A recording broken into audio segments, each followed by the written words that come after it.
All right. Looks like we are live. Let's let me do my usual. Throw out some shout outs for the folks that were on today. So first of all, we got Cosmic was on this morning playing some Ys 8. Lacrimosa of Dana.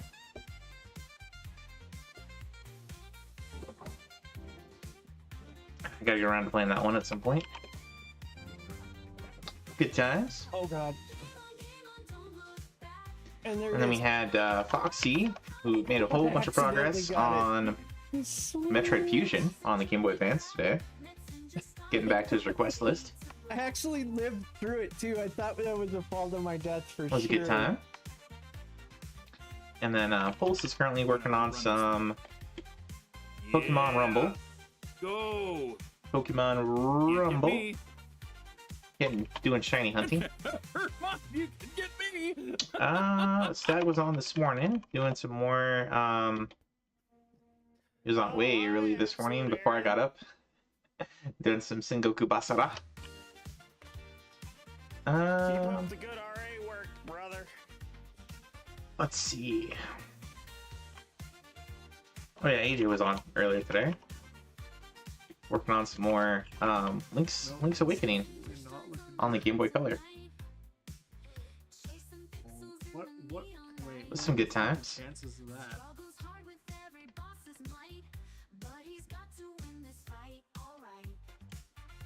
Yeah, you can go over there to see you later. I am out of here. Have fun with that.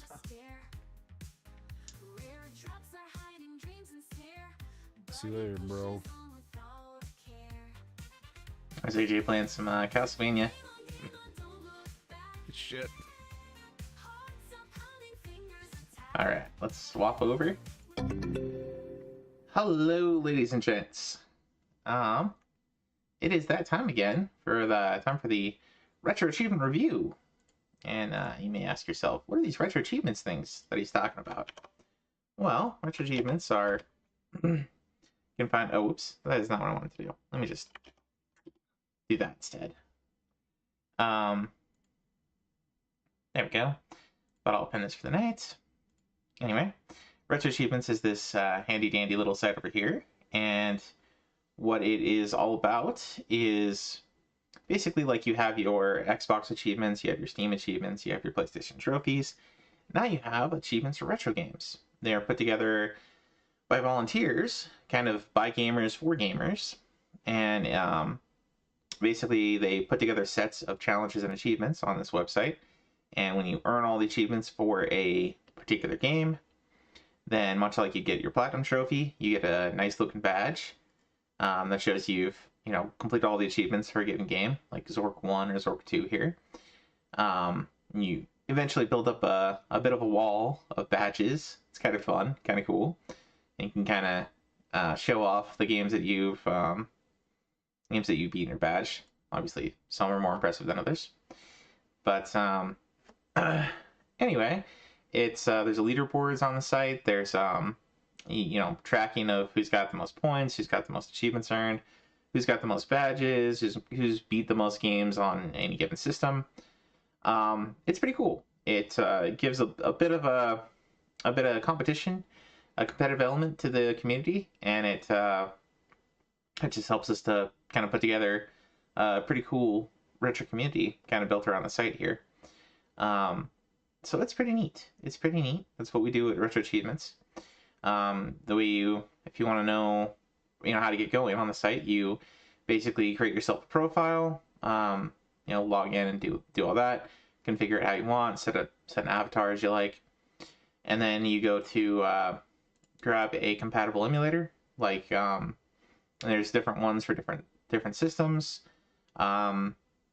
I would say these days I'm mostly kind of leaning towards a lot of the standalone emulators that just try to emulate one system. Those tend to be a little bit more stable, but RetroArch is a great kind of one size fits all. It's got different cores essentially for emulating different systems. So you download RetroArch itself, and then you grab like a core for Super Nintendo or Nintendo, etc. You grab the ROMs, you know, on the net, wherever. Hopefully you have the either they're old enough games to be in the public domain, or you have copies yourself. Maybe you flash them or whatever. But you load up RetroArch, you put in your or you load up one of the other emulators, and you load in your Retro Achievement credentials, and you start going. You start earning achievements on various games. So it's pretty cool. It goes all the way back to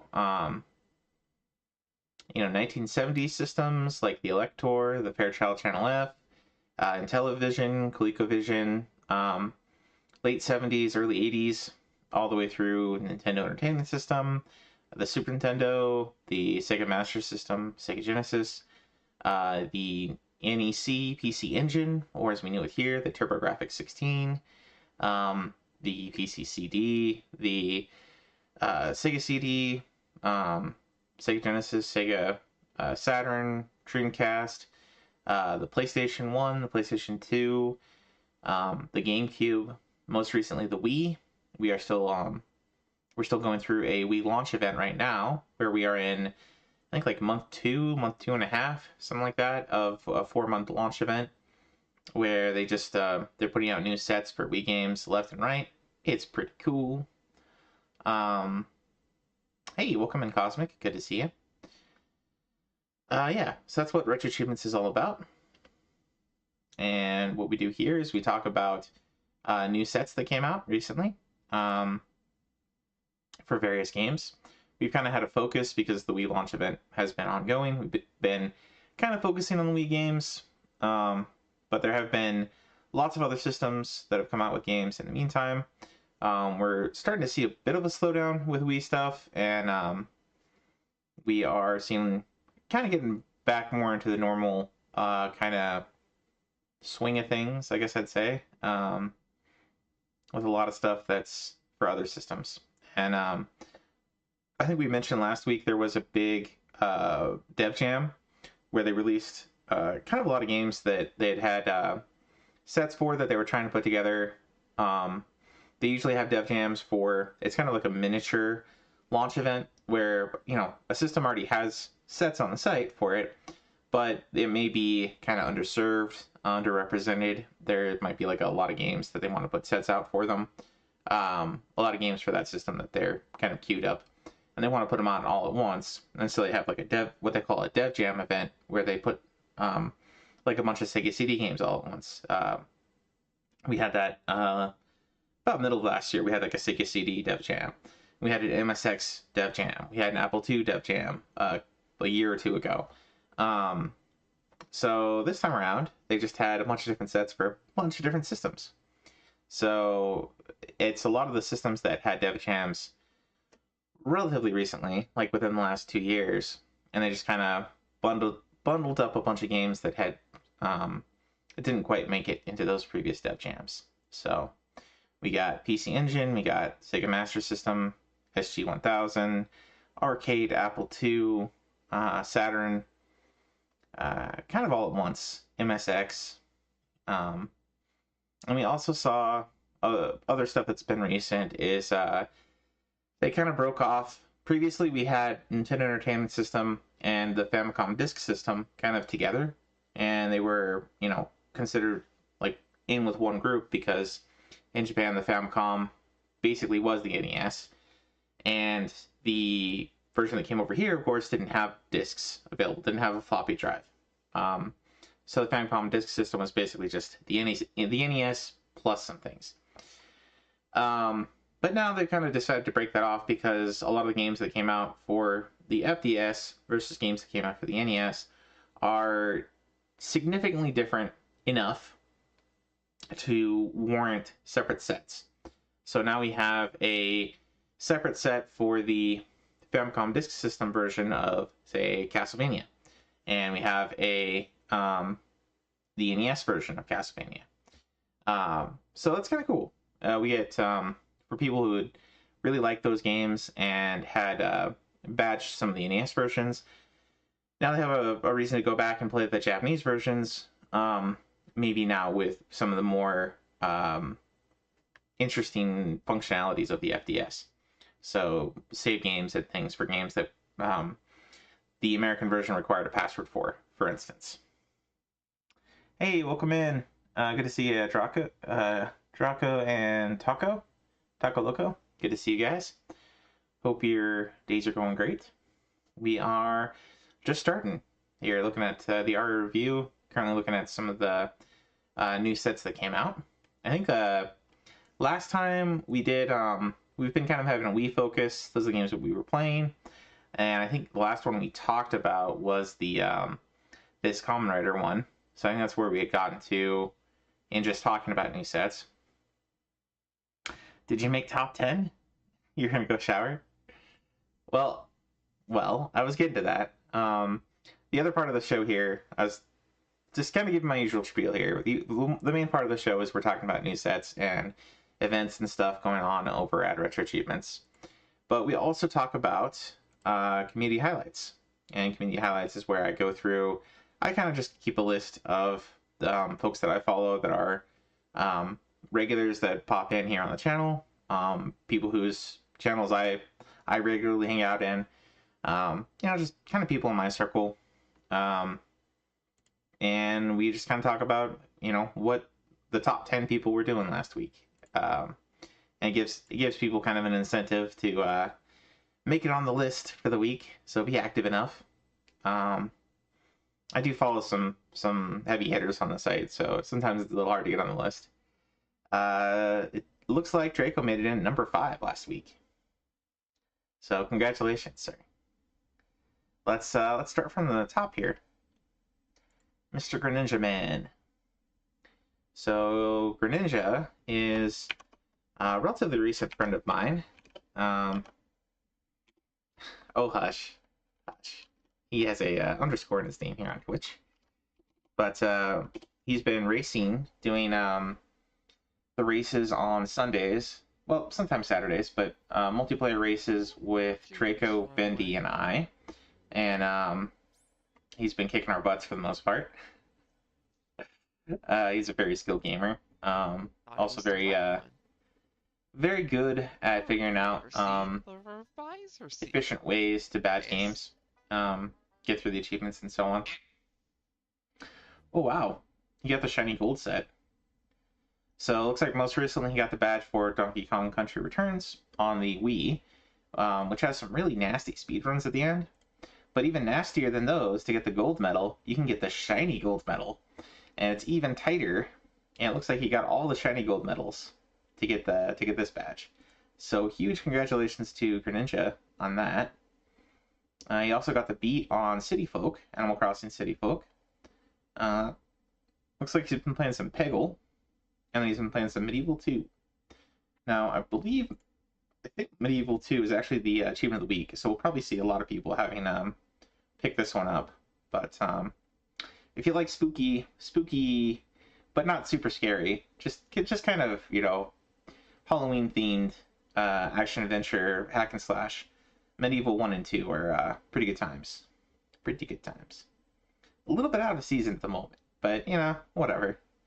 It's what they went with. I believe that is the let me just double check here. I think that is the achievement of the week. Yep, Medieval 2.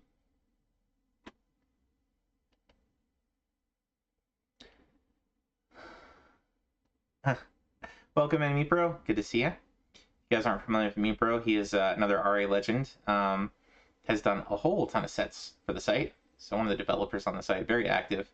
Very cool dude. Welcome in, sir. Good to have you. Honored to have you.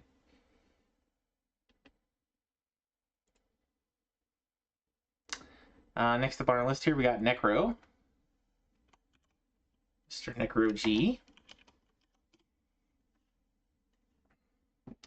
Necro does a lot of, he's kind of one of the late night crew of RA. He does, as you can see there in the clip, he does a lot of wrestling, where he's made a lot of custom wrestlers, each of them kind of representing a lot of the streamers in the community. So it's kind of fun. He has like AIs fight each other, and then he does commentary over the top.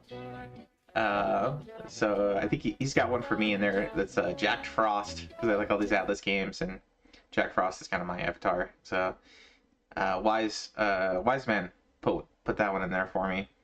But he's got one for Lifted, he's got one for Pulse, he's got one for Max, he's got one for Foxy. There's a whole like sort of Disney afternoon crew of people with Disney themed wrestlers. So it's kind of fun. He does that. He also does a lot of Democracy on his channel, where he'll let his chat decide what he's going to play for the next 20 minutes or several lives or continue or what have you. He did do a week's worth of Rock Band games or Mega Band games for Mega May, which is a just kind of overall retro Twitch event, I guess. Not necessarily RA related, but he has been playing a lot of Mega Man games. And he kind of did let his chat decide which Mega Man games he played. But it was a fun time. So he's been kicking butt on that. It looks like he did get his Achievement of the Week.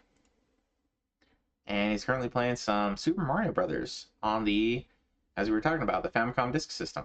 So, very cool. For a lot of the people that have already gotten the NES versions, the Game Boy Advance versions of the Mario games, the Castlevania games, of all these NES classics, going back and playing the FDS version is kind of free points in a way.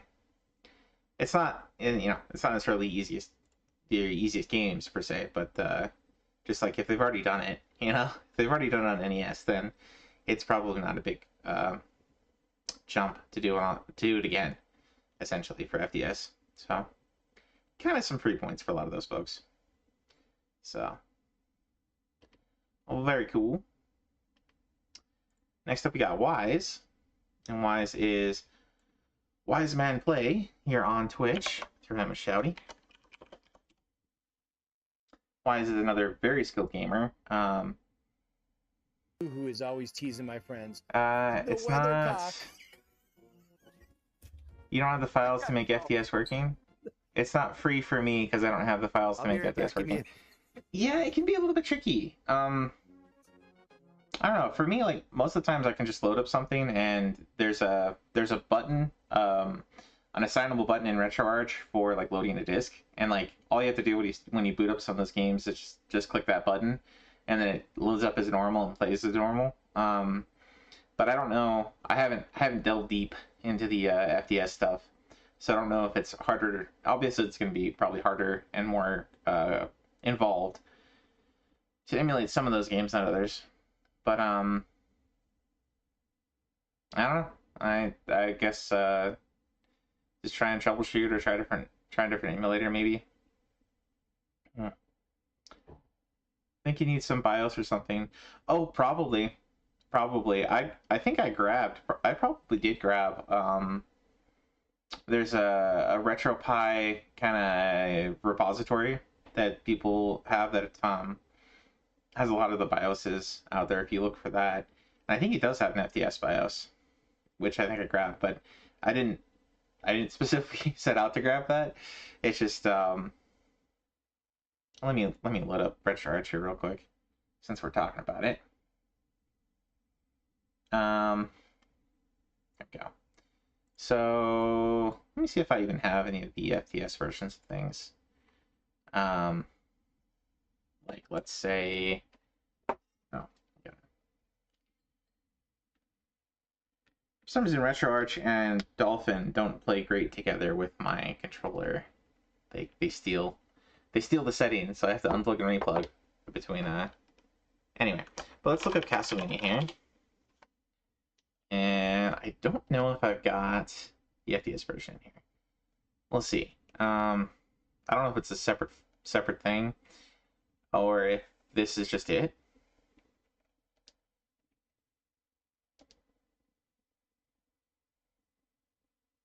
Oh, unsupported game version. Okay. So maybe.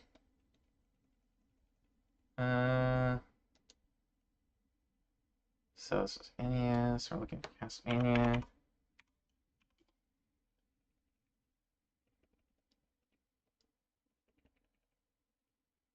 So that was just that one.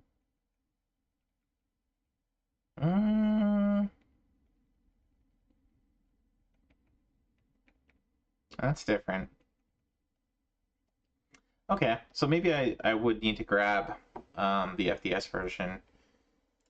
Let's see here. For let's go back over to our review page here. For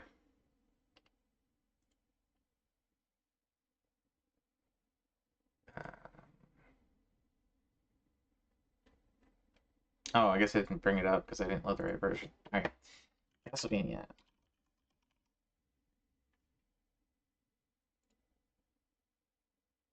There should be a link probably for the FTS version. Here we are.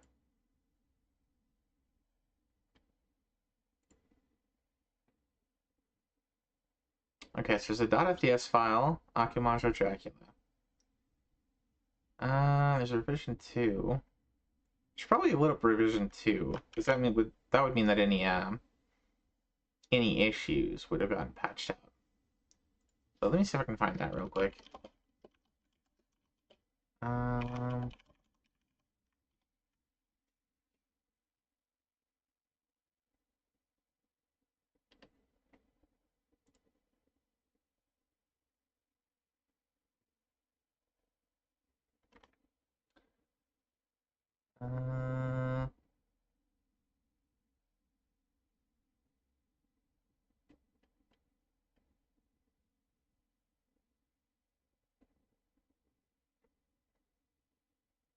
guess those are just a...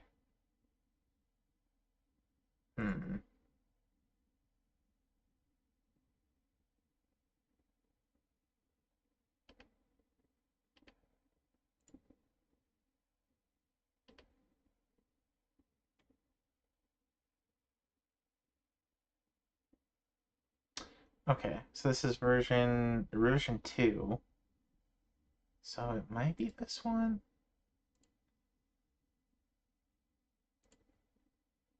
Alright, I'll create a folder for these for FBS.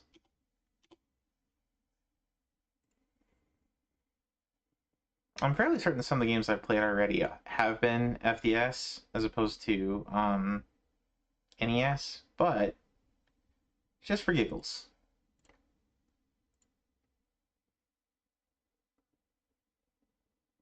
Oh, game could not be identified.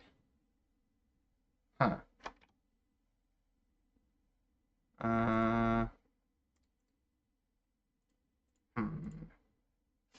Hey, Wise.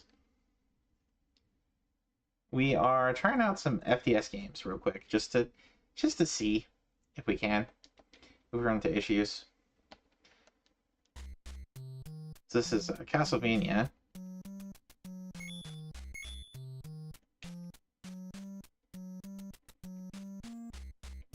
It didn't recognize this file, but at least it's playing.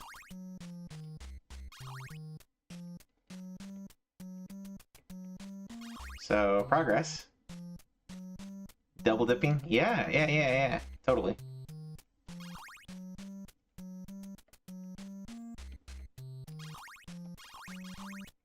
Oops. Can I just make that a dot? Or a period? Or something? Or...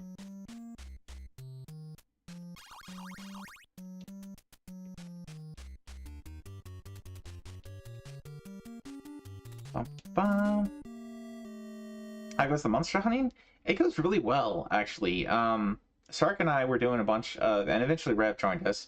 We were doing a bunch of crown hunting. I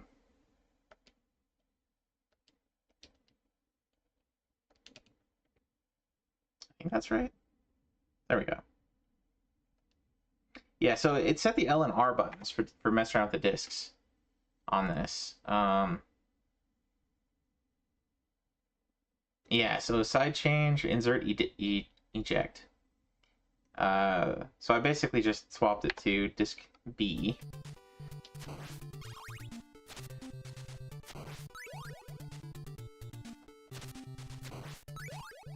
Yeah, okay.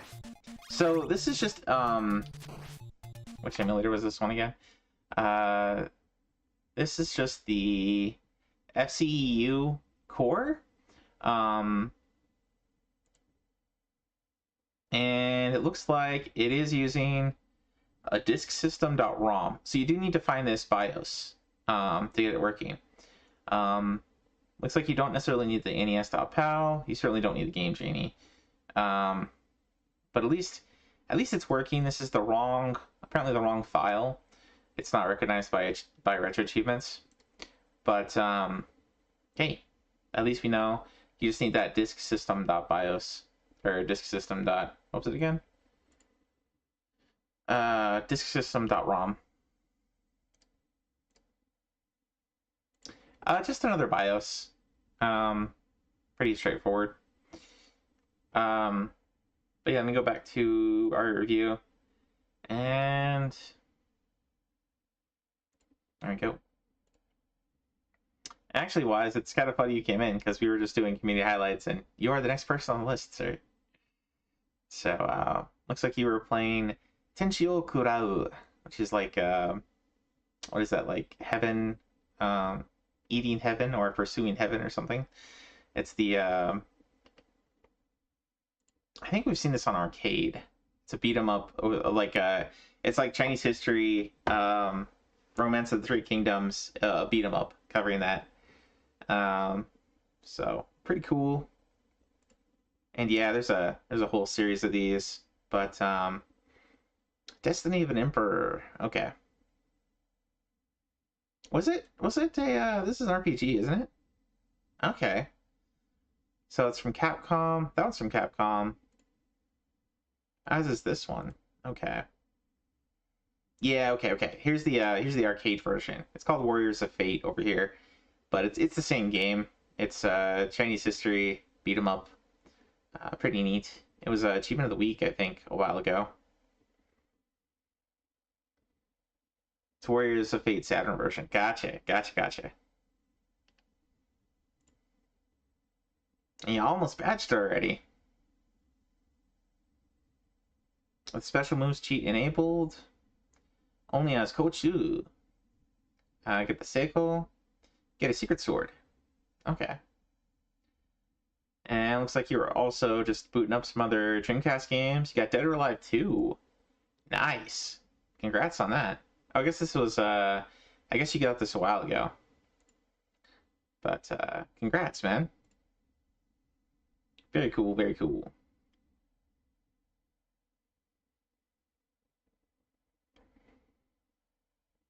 And I'm gonna throw you another shout out here, because why not?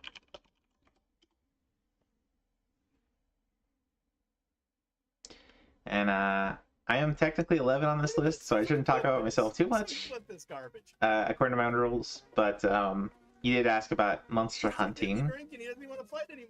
And yeah, Sark and I got some Jaggy crowns, some Baggy crowns, Devil Joe. It was kind of crazy. We were doing I think we were doing the advanced Rathalos, rundown Rathalos, the one that's over in Deserted Island, whatever. And we saw an invader come in, and so we kind of paused what we were doing. We already had the Rathalos ready to capture. We paused what we were doing, and we rushed down to check out this other invader just to see, if it was a potential crown.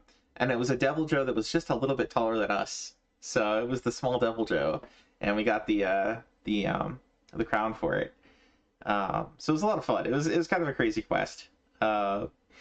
We got that, and then immediately turned around and basically just laid the trap and tossed bombs at Rathalos and got Rathalos too. And I think we'd already had the large Rathalos crown, but the Rathalos we took in was another large crown. So we still need the small crown for Rathalos, but that was cool. It was cool to get the double crown on a mission. And then other than that, we were doing a bunch of Jaggy and Baggy stuff back to back because it was just me and Sark, and we were making pretty good progress. Just it was going pretty quick, just taking those guys out. And then we tried a bunch of Diablos, and we got the large crown for Diablos, and we kind of went back and forth and did some other stuff too. So I think we got the Agnactor small crown. We got the Diablos large crown. So I think all I've got left is like Barioth small, Rathalos small, Agnaktor large. I think that's it. That might be it, actually, just those three. Because I got Jaggy and Baggy now. Had Luthroth. I think that's it. Let's see. Small Diablos, small Diablos, small Rathalos, small Barioth, large Agnaktor. Yep, that's it. So just 4 more crowns. And that's what? That's like 200 points there, plus another 50 there. So 250 points. Bada bing, bada boom. And then after that, I can just do a bunch of the solo hunts to get all of my all the hundreds of monsters. The only thing that's really kind of annoying is the Alatran. We'd still have to do 4 mans for the Alatran. And we still have a bunch of grudge match stuff to get S ranks in. So these are pretty tough. These are the arenas. And a lot of them, I mean, we did some of those arenas that were like the co-op arenas, couch co-op version. And the grudge matches are basically just the online. Basically the same stuff, but online version. So anyway. Yeah, they give you preset gear in there, so you can't come in overpowered. You gotta be really careful about not taking hits, getting the maximum value. So like don't take damage, get the maximum value out of your open windows, and hit the best spots for things to kill them quickly. So that means hit the Barioth and its tiny little arms, or the Barioth and its tiny little arms, the Rathalos, the Raytheon, the Barioth, all in the head. Gotta smack it in the head. Gotta hit the chest for the Lagiacrus. Don't necessarily go after part breaks, because the part breaks aren't. I mean, sometimes that's all you can hit. So it's a little bit RNG of like where you are relative to the enemy and how much time you have to actually get some hits in. But yeah. Anyway, we'll sorry guys, I'm nerding out over Monster Hunter. I do that. So back to what we were talking wise. Next up we got Death by Chipmunk. I'll throw Death by Chipmunk a shout out here. Chipmunk here I met through Draco. He hangs out over on Draco's channel quite often. He's hung out with us during our races. Pretty good dude. He's been playing some Dragon's Lair on the Sega CD. That's the halfway decent one. It's a FMV game. But he's also been going through a bunch of homebrews. Penguins Love Melons. Vampire Night Shift. My Saturday Grounded. Go catch him. Yeah, and Chipmunk is pretty high up there on Wii badges, I think, as well. Worth mentioning. Yeah, he's got 26 badges. So he really kicked butt on the Wii event. The GBA one is really good. Oh, the GBA Dragon Slayer or the GBA homebrew?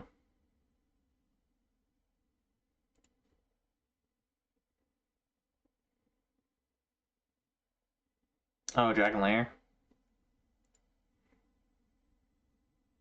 Yeah, I don't know. I don't know if that plays out more like the NES one or the Sega CD one. The NES one is kind of terrible. It's cinematic platforming. Pretty bad. It's the FMV. Okay, I gotcha. Foxy beat it on Saturday. Ah, okay. And if Draco's still here, next up is Draco. It's the moment he's been waiting for all week. Hey Rotor, good to see ya. Hope memories of Silsetta treated you well today. Wow. I know Rotor's been Can I working keep a hard on monkey? those. Hey, monkey. Sudoku. Sudoku. Picross. Do more Sudoku. No Picross. Okay. Just beat. Oh, hey, nice. Congratulations. Draco here has been playing some Xmas Puzzle on the Wii. Is that a it's a jigsaw. I'm gonna have to do that one then, huh? Aren't I? I got almost all the jigsaw puzzles on the site, mastered. I better do that one. Anyway, Draco's also been shiny hunting like mad, and he's almost halfway through the shiny set. He has caught 243 shiny Pokemon in Pokemon Rumble. That man is insane. Only problem is you couldn't finish the map to 100%. You're still at 99.1. Ah. Well, maybe it's some post-game content or something. Maybe it's open now. It wasn't before. I don't remember. It's been a long time since I played Memories, and I played it on Steam. I know this is a new one. I don't know if it's exactly the same, if it's a port or a remaster or what. So I don't know if the map is quite the same, but usually with those games, you kind of end up with a couple percent missing. Loading the complete file, starts a new file. RA equals who has less of a life. Well, yes, but shiny hunting even more so. It's one of the more boring things you could do on RA for sure. Anyway, Draco's also he got the beat for the DreamWorks kart racer. We watched this is the DS version. We watched a bunch of I think the Wii version of this one a while back, and it was okay, nothing special. Frank is deep in it also. Yes, yeah, Pulse has been going pretty deep on I guess we could just look at the game and look at the wall of shame here. We got Draco is the furthest along, got Pulse following close behind, then Foxy, then Rabbit. I think this is the only game that she's played on RA. This is her entry to RA, is shiny hunting. We got Chew, Bo, Manny, Greninja, Death by Chipmunk. Okay, good. I'm not even in the top 10 of the wall of shame here. Well, okay, but then it probably doesn't even include me in the list for myself. Okay, but I'm at like 57. Yeah, 57. So I'm also on the wall. I'll just leave it at that.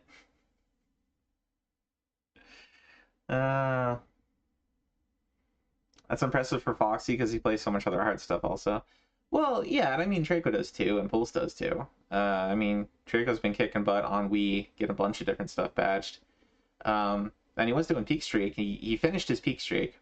He called it done, and he's just been badging a bunch of smaller games now. Baron likes insane grinds. I have been known to play some grindy games, a grindy game or two, but I don't love. I have learned from Dragon Quest IX.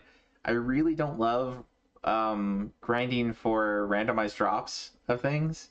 You know, like if I'm doing a drop set, like a rare drop set for Dragon Quest, say, that's not so bad. But if it's a Dragon Quest where it's like, oh, let's have randomized dungeons and randomized chests, randomized loot in those chests, and just RNG on top of RNG on top of RNG, and it's like and then on top of that, alchemy items that require like 6 of these very rare RNG drops, and you have to do. Not only do you have to do that, you have to you have to hope and pray that the version you make in the alchemy pot gets the top version or whatever. Except you need the wrong version first because you need to fill out your encyclopedia. Just like, yeah, I've learned that I don't love grindy games that are built on top of RNG. So, you know, if it's leveling something, you know, if it's playing RPG and leveling up, grinding by leveling up stats and playing the game and like numbers constantly going up, like I'm fine with that. I'm okay with that. But if it's, you know, oh, let's roll dice again and again and again and again and again and again and again and again, and you know, maybe you'll get a shiny Pokemon out of it. And it's like, I don't love that. Anyway, RNG drops suck. Yeah. How many days did he go? I don't know. Welcome back, Draco. We were just talking about you. We were just talking about we were looking at who's on the wall of shame of very high percentage of Pokemon Rumble complete. And you are number 1 on the wall of shame of Pokemon Rumble. The shiniest, shameful French Canadian.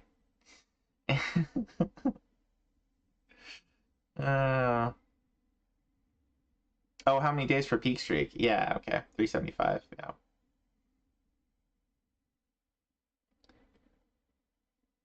But congratulations.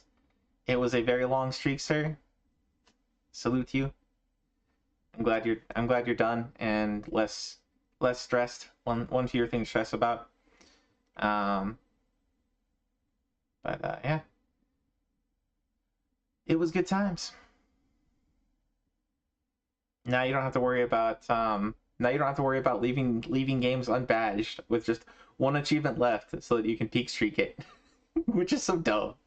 That's the dumbest thing we do, I think. It's not so much a badge a day. Like a badge a day is not really bad. You know, it's fine. You play smaller games, it gives you that dopamine hit to keep going on the longer games. That's fine. That's not a big deal.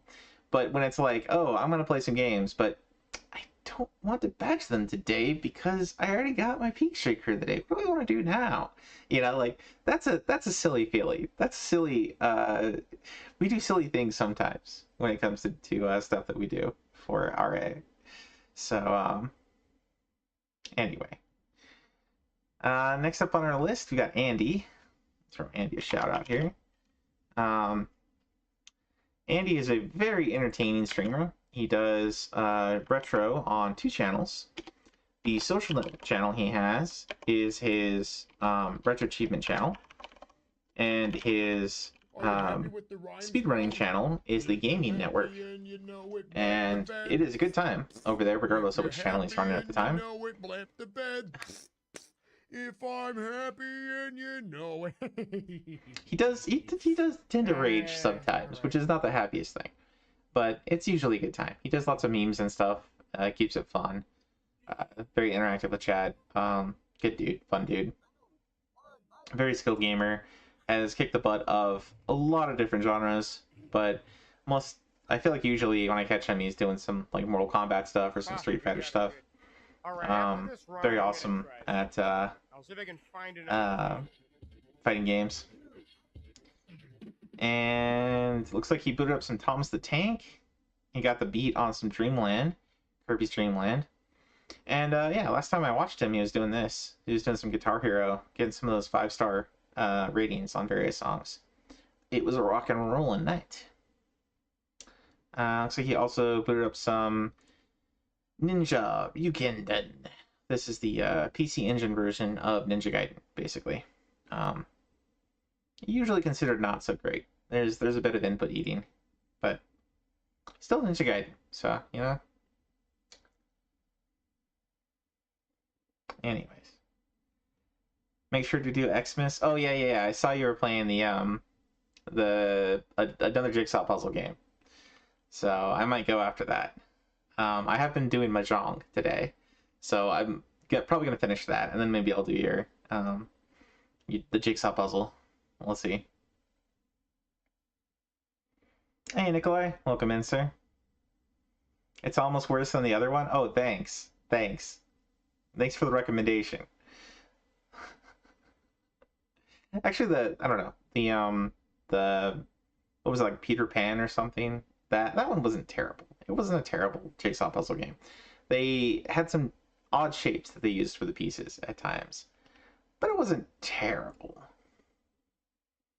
Definitely not as bad as the ones where they, the game would like bug out and you'd have multiple pieces like duplicated, but it wouldn't really be a duplicate. It would just show up as a duplicate on your screen, so you'd have to kind of imagine where you're missing a tile. It was bad. Those were bad. You don't like the background so far. Thank you for the stream streak, Rotor. Much appreciated. Moving on. Next up here we got Navanos. Navanos is another very skilled gamer. Like this is Often this made me laugh. often plays a lot of these games at like the hardest setting, and so he's It's been very fun. efficient at badging because he'll often, What? finish the game and get like a quad pop or a 5 pop. Just Chivo, Chivo, Chivo, because he beats it on hard, and then it triggers the medium and the easy and the 1cc, the deathless, all at once. He's kind of crazy like that, but kind of awesome. He's been working on some Mega Man X. Looks like he's almost got the badge for this. Most recently, he's been playing the XBC. I think that is the Battle and Chase. I think that's the kart racing Rockman game. And let's see what's he got left here. Still just a lot of Battle and Chase. Okay, so he's basically got all the major Mega Man X games in the collection done. So GG's on that. He's also been playing some Twilight Princess. He's about halfway there. Booted up some Splatterhouse. I think this is the recent set. Yeah. So we got the recent Splatterhouse arcade set badged. Congratulations on that. And he's almost got the House of the Dead Overkill on Wii badged. So kicking butt. And also playing some of that 3D Pinball Space Cadet. That was a homebrew that came out. It's basically the, if you guys remember the old Space Cadet pinball game on Windows, somebody ported that to PS2. So now there's an RA set for Space Cadet Pinball. Yay! That racing game. Yeah. Battle and Chase. Rockman Battle and Chase. I don't know what systems it originally was on. I'm sure it's probably got its own set by itself somewhere. Oh, okay. PlayStation 1. So yeah, that ended up in a bunch of the X collection games. So it's in the GameCube version, GameCube collection, and the PS2 collection. Sark is loving that one. Yeah. Yeah, I've heard from Sark. Speaking of Sark, here he is. Sark is the #1 on the site. Let me get his name copied here. Another very skilled gamer, but very skilled and very patient. Also very entertaining. Highly recommend his channel if you're into retro stuff.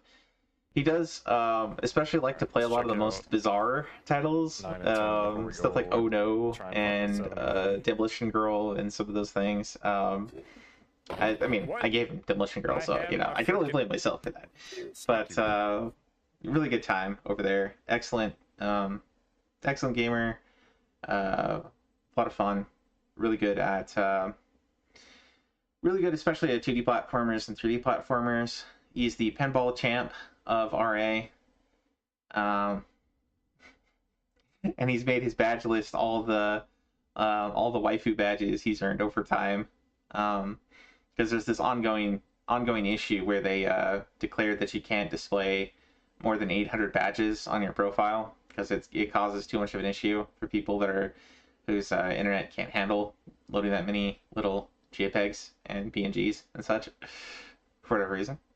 But Sark's way to respond to that has been to pick out only the spiciest of his batch list to display for the time being. So it's kind of fun. But yeah, he's been working on Tatsunoko vs. Capcom. He will probably be working on some more on this tonight. But he's been doing a wheel for Wii for the Wii event, where he put up like I think two jank slop games to every one real game he wanted to play, and he's been spinning that and letting his chat spend points to stop the wheel, lock it, or to spin again, and that has been that has hit him with some ups and downs, because he did get to play some pretty good stuff, some Mario Galaxy and some Donkey Kong Country Returns. But on the other hand, he also had to go for the badge for Donkey Kong Country Returns, which has all the speedruns, which are kind of nasty. Some of them are kind of nasty. Castlevania Judgment, which ended up being kind of a grind. Dead Rising, which ended up not being able to... wasn't able to get that running at a decent speed.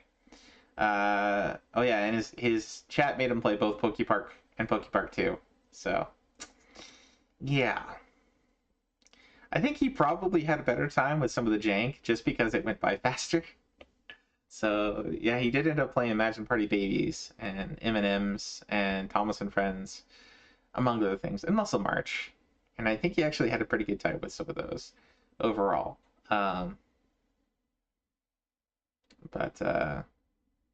Anyway, he got Carnival Mini Games, Carnival Games Mini Golf badge last week. That was the last, I think, big Wii title he was playing. He's continued to play some Monster Hunter Tri with Draco, Rev, Graham, and I. So we've all been going at it, and Wise, sometimes Wise too. And hopefully we'll get Pulse and Lifted in. But we're all making pretty good progress on that subset. I don't know if we'll have it done by the end of the event. But yeah, all said and done, we're basically in mop-up mode now. So we got the hardest boss defeated. Now we just got to defeat it 28 more times, something like that. Which, you know, we're coming at it with armor and weapons built from it now. So hey, not too bad, not too shabby. And yeah, Tatsunoko is his current one. This is a really cool game. I was really impressed watching this. I was not expecting this one, of all the MVC, SNK versus Capcom, etc., to be like the best looking one. But holy moly, is it the best looking one? It looks so much better than the more recent stuff. The more recent stuff that looks like a mobile phone game, you know? And the Mortal Kombat realism, you know? It is the best looking 2D fighter with 3D models that I have seen. It is very cool looking. And it's Tatsunoko, which, you know, I'm gonna have to play this at some point. Like, I suck at fighting games, but I do love me some Tatsunoko. Tatsunoko is some, you know, Casshern and Gatchaman and just a lot of classic animes I like a lot. Late 70s, early 80s stuff with kind of a lot of violence. Don't tell my nieces. But yeah, it's some pretty cool anime. And you get back to the grind. Yeah. I think we're all probably getting pretty close to the end of the Wii event. For those of us that haven't already finished it, I mean, I think I'm at like 38 points. I'll get this Mahjong game done, and I'll be at 40, and then I only need like 5 more games patched. Combo Chivo is the only rough stuff in the set. I might go for that. I don't know, because like I'm bad at fighting games, but Tatsunoko characters, you know. Anyway, next up we got Cassette Cobra. Throw Cobra shouty here. Cobra's another pretty excellent RA player. Tons of Mario badges, tons of Sonic badges, Kirby, Mega Man. A lot of good stuff. What? I did 2 hits of damage? Looks like he's been working on Animal Crossing on the GameCube. He's going back to that one. Got the badge for Zack and Winky. Okay. Which was a pretty cool one. We saw Foxy playing that on I think the breakfast stream from the Saturday before this last one, from 2 weeks ago. Really cool game, really neat game. You got Super Smash Brothers. I think that was last week, but yeah, very impressive. And like almost done, like maybe 2/3 of the way through Animal Crossing there. That's a grind right there. Gotta catch all the fish. Catch all the fish. Make all the furniture, etc. Make all the food. But congratulations, Cassette Cobra. Coming in number 10 is Beau Mollet. I'm shouting here. Who is a multilingual streamer. Pretty good dude. Oh. Looks like he also hit up that Christmas puzzle game for Wii. Playing some Kirby's Return to Dreamland. And also hitting up the shiny hunting. Very cool. He also got Destroy All Humans badged. That's back on the 7th. So yeah, I guess this was last week too. So congratulations on those badges, sir. Did you get Weekend Edition badge, or is it just shiny hunting? I guess it was just shiny hunting. Okay. This was badged a while ago. But yeah, I think he also might be done. He's got, let's see, like at least 24 points there. Yeah, none of those are bounty games.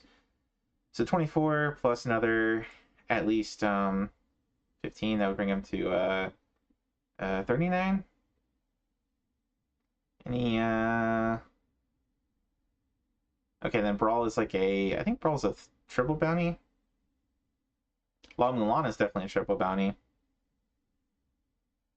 I don't know if any of the other ones are. But so yeah, that'd be at least 4 extra points there. So that'd bring them to like from 39 to like 43, I think. Huh. Odd that he beat this and didn't badge it. That's a really fast one.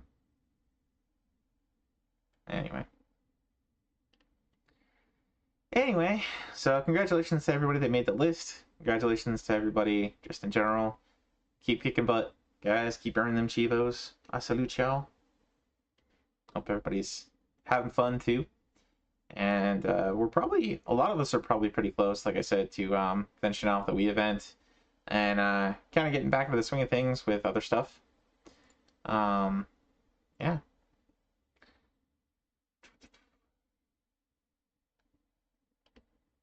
All right. So I think we ended up last week. We ended off talking about Kamen Rider. I think was the last one we talked about. I don't remember us talking much about the Herbs or Moto Heroes. So I don't know if maybe that just I skipped over those or something. I do remember talking about this subset, but let's go ahead and actually no, I take that back. I remember talking about this one because this is the this is the 2D racing game.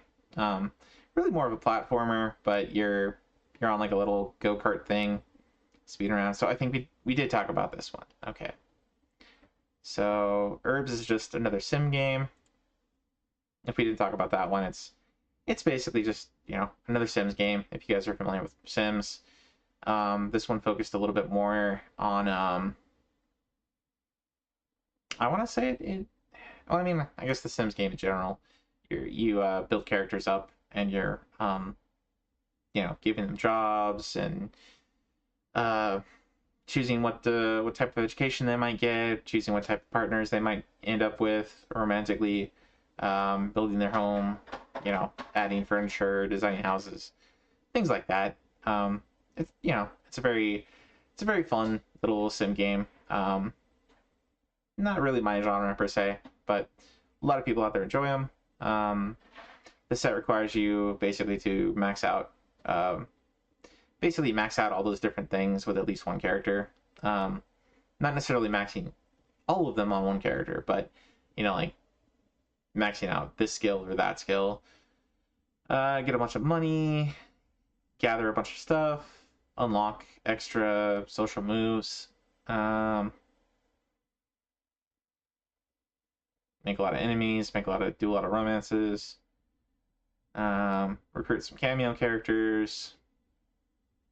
Yep. basically do all the stuff in the game and unlock all the stuff. So, pretty straightforward.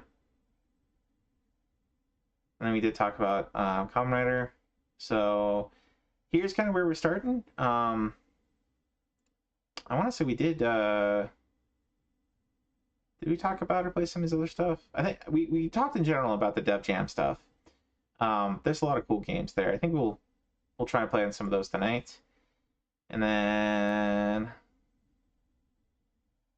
okay. I think we'll just kind of play it by ear. I don't necessarily want to play all of these, but maybe we'll pick up some of them and play some of them. Starting with, we got a adventure game. This one is Monster High, New Ghoul in School. I think there was a cartoon around this one, maybe. Definitely after my time. I think my nieces might have watched some of this. But I don't remember much of it.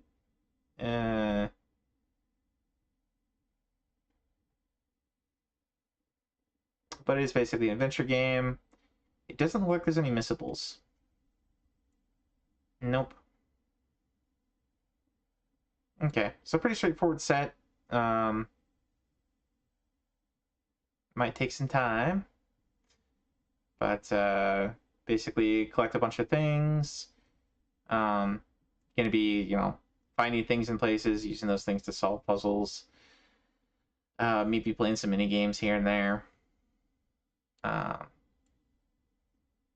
Yeah, it does look like a spear leading practice. That's probably a mini game of some kind.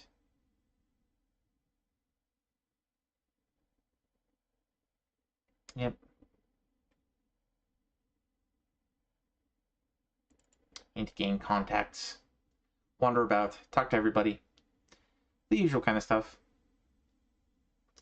There you go.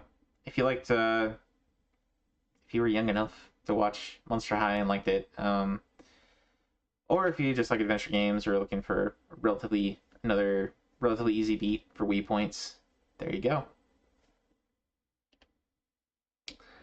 We got Zack and Wiki. I think we talked about this one a bit. I mean, I think we were kind of skipping ahead and talking about Wii stuff.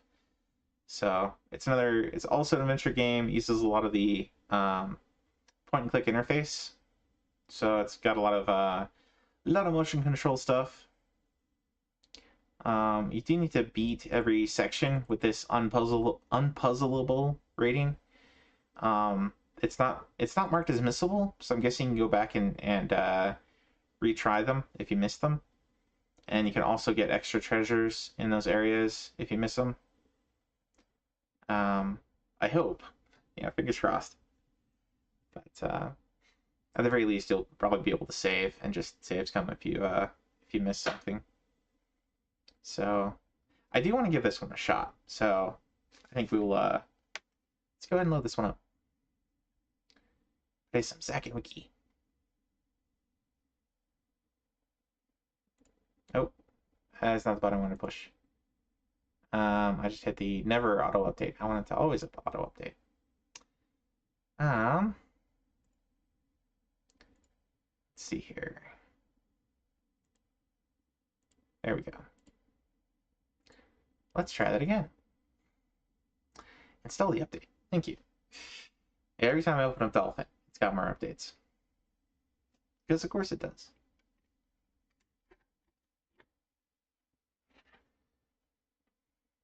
Alright. Let's go to our dolphin scene.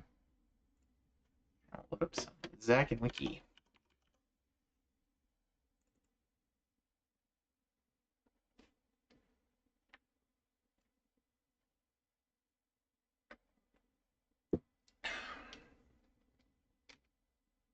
Oh, I need to set up Real Wii Remote. There we go. I've been doing some monster hunting with the classic controller setup. Okay.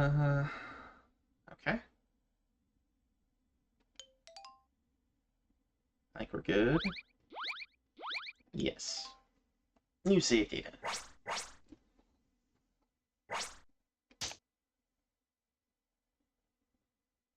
Grip on the Wii remote is the key.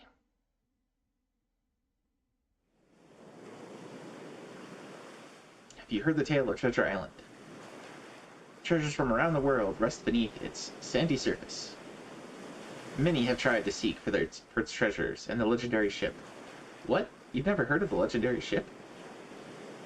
It's the twinkle in every pirate's eye. It's the beat that makes every pirate step. I know Treasure Island, and I know the legendary ship. Then,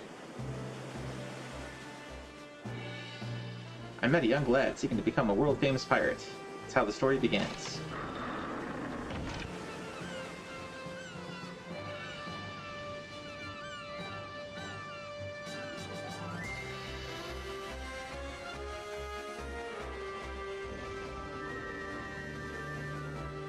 Quest for Barbaro's treasure.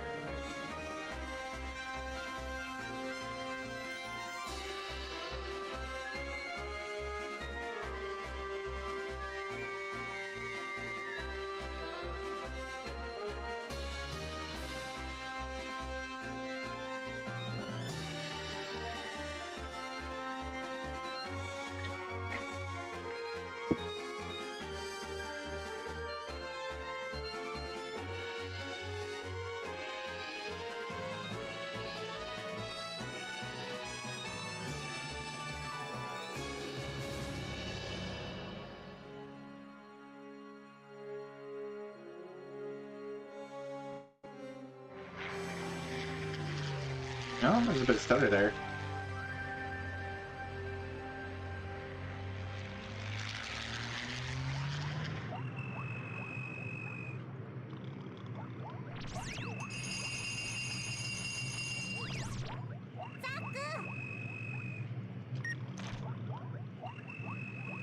Sea rabbits. Favorite food, pistachios. Travels and wikis been his faithful sidekick ever since.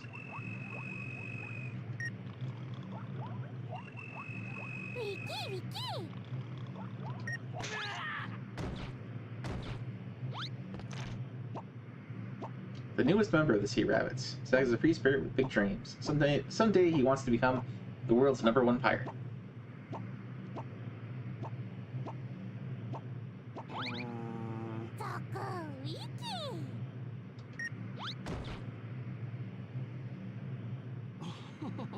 Hey!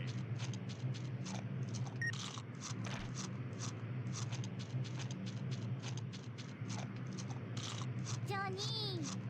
ザクほりゃぬふザク Hey!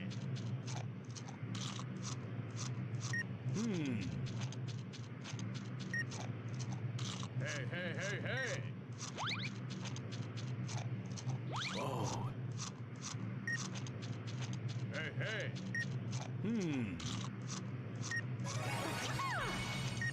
Nobody ever listens. You know how that goes. ウキーほいウキキキ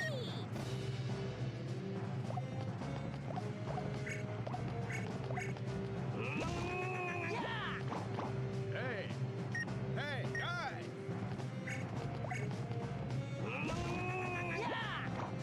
Hey, hey! Hey!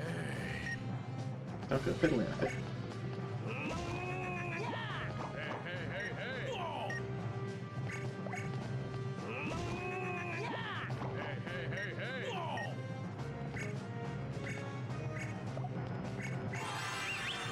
Hey! Checking in catches your eye. Look around is the key. Oh my! Uh-huh. There's up.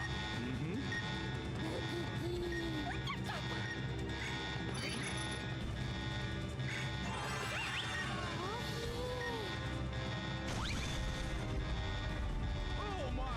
Oh my! Hey! Oh.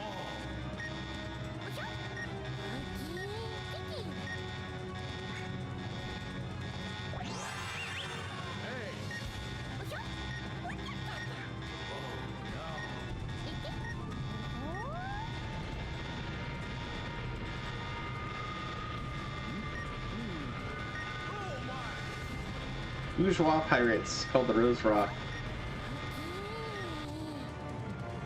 Bourgeois is such a weird word. It's like it was a famous. What do I want to say? It was a word they used by a lot of like basically communist socialists to denigrate people that were like middle class in like the 50s and 60s. Like Upton Sinclair would call people that he didn't like bourgeois, but it just basically means like normal. It's like how dare you and your you know, not being super poor and not being, you know, whatever.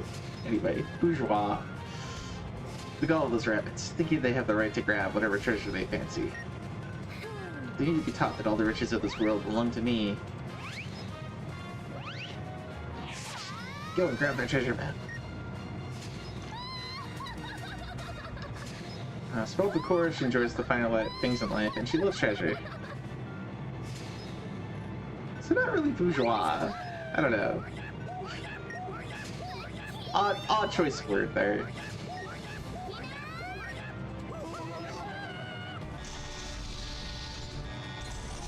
It is fun that they have like a villainess type character that's like, oh, ho, ho, ho.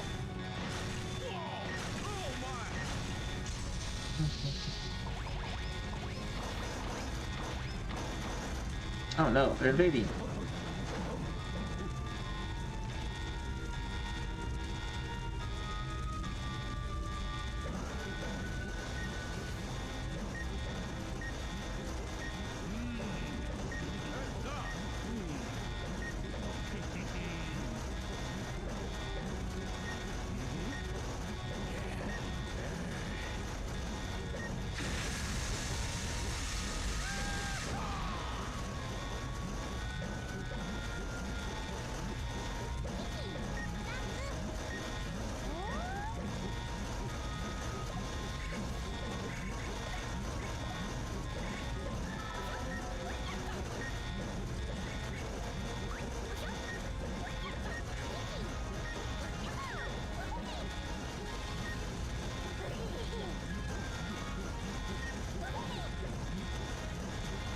All the object you're grabbing.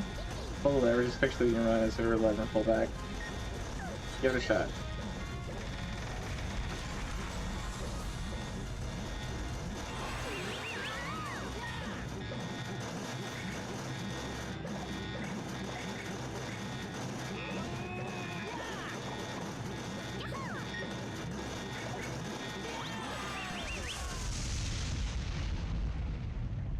Hirameki.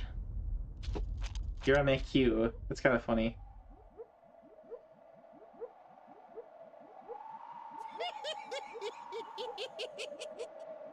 For like little Warriors. I'm on a quest to pay back some debts.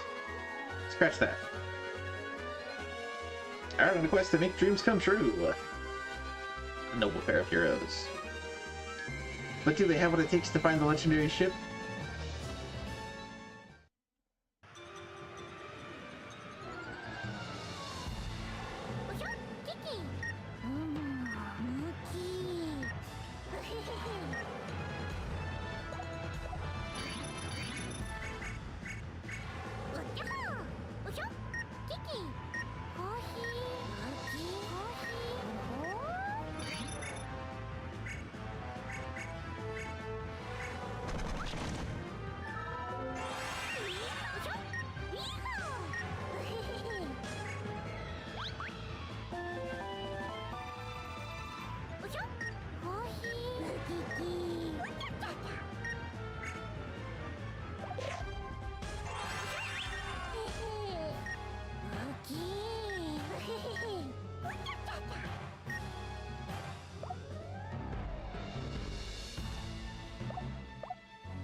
Can I not, like, open it?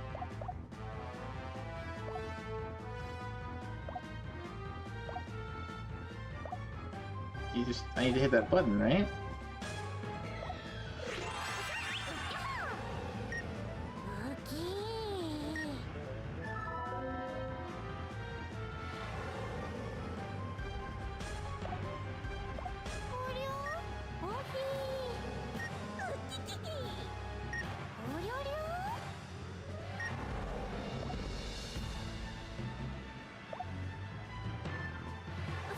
No? Can I not just... How about the two button? Oh, number 2, because 2 on the controller. Durr. I'm dumb. Ah.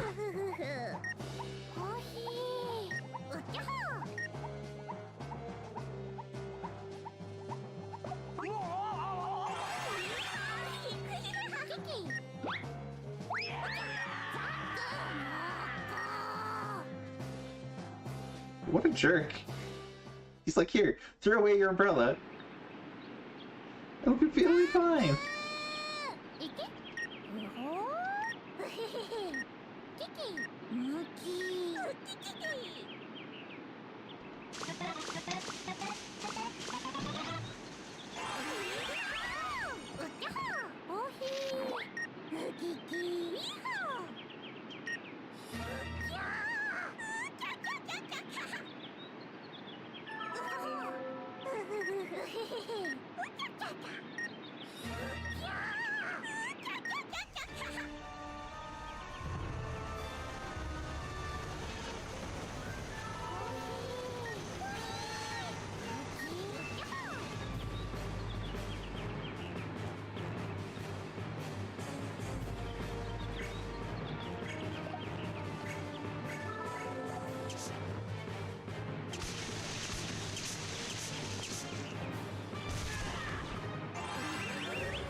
Come on. Where's my...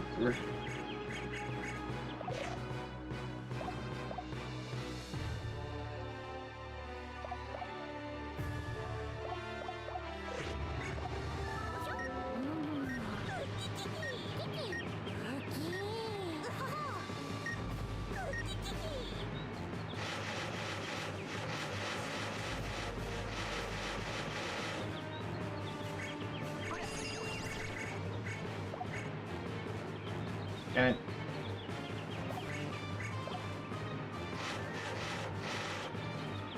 There we go.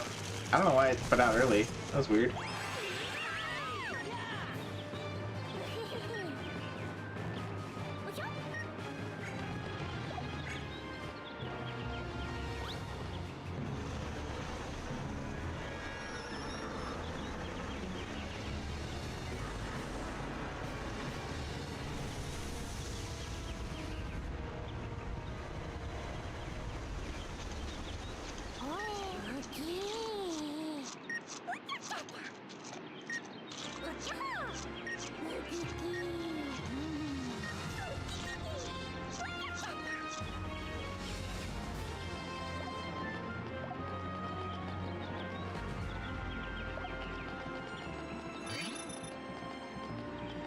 No, it's just the chest, I think.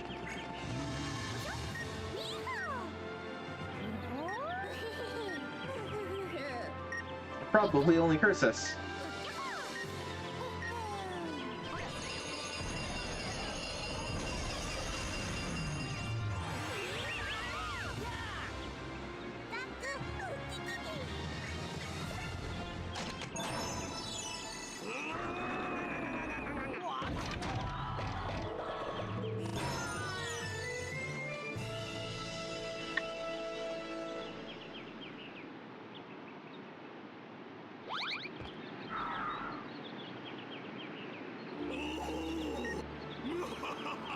sky, the wind, the sun. Am I finally free from the darkness? You... How dare you? What have you done to me? Who are you? Don't play dumb. You don't get off the hook that easily. You did this to me. I think I'd remember if I met some creepy floating skull. You must have me mistaken with someone else. You don't remember me? And that means... Hold on a second. I'm so sorry. I must have had a few cobwebs upstairs from the long years of darkness. You both saved me. And for that I'm forever grateful. You're my heroes. I must find some way to thank you. My name is Barbaros. I was brought to this sad state by a terrible curse, but I'm really a pirate. The Barbaros? From all the legends about Treasure Island? You know about Treasure Island? Well then, I'll cut the introduction short. I'm the infamous pirate Barbaros, master of Treasure Island. Favorite food? Roast beef. Myth, come to life. Well, he's sort of alive anyway. Let's keep chatting with him and see where this goes. Assuming you're a pirate like myself. Of course you are. And I can just sense the greatness of Idea. Ask you, sir, for a favor, as one pirate to another. I was cursed, my body torn asunder and cast to the four winds. Would you be ever so kind and put me back together again? You'll have my eternal gratitude, and of course I'll reward you for your kindness. What would you like? Don't hold back, just speak whatever comes to mind. Objective every pirate's dream.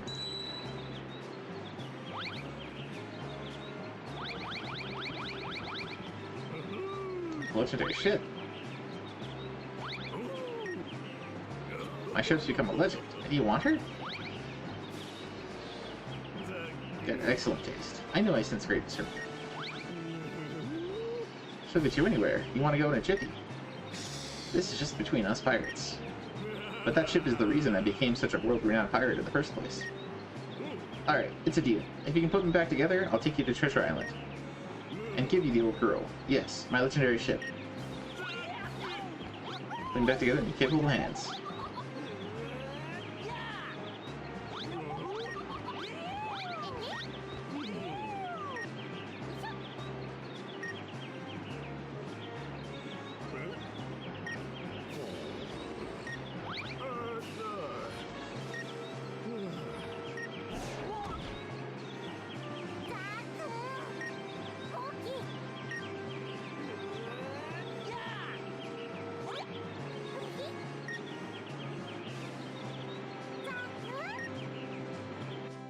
Is there anything else in the treasure box? It was very shiny.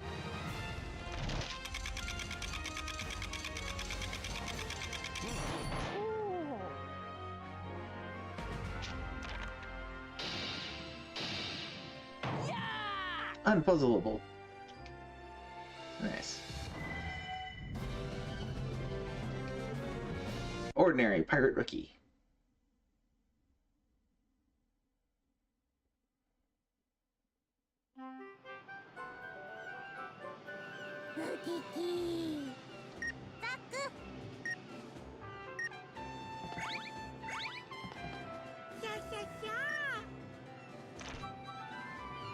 Favorite food, ravioli.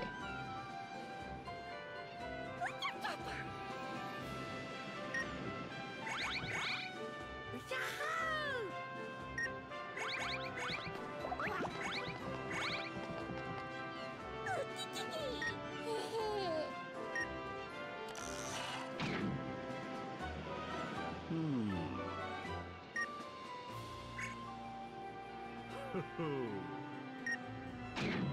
16 parts, huh?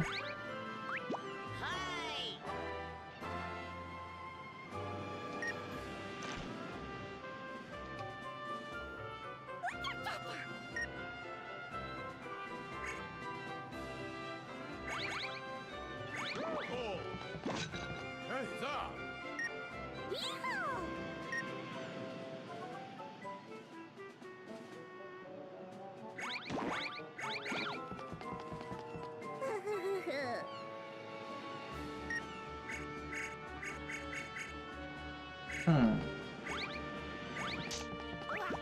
Where'd we save?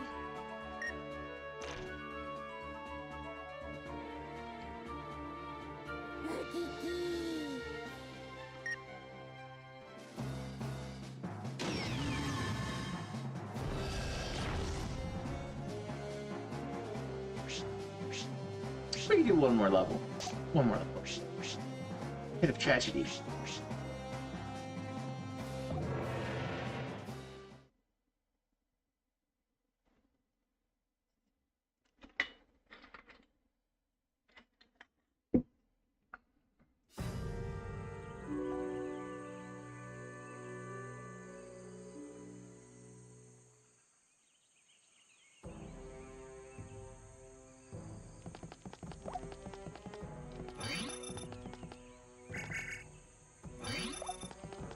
I'm guessing we'll need a key for this. Some kind.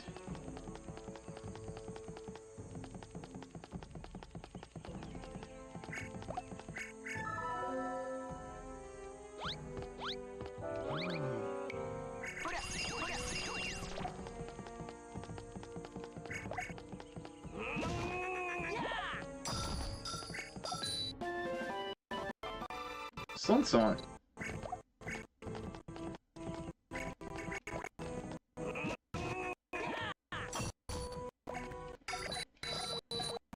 Some money.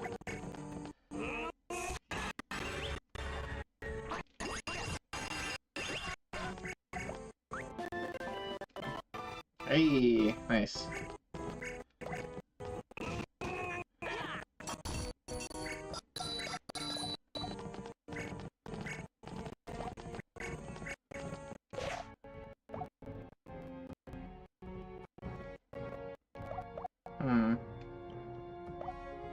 Okay.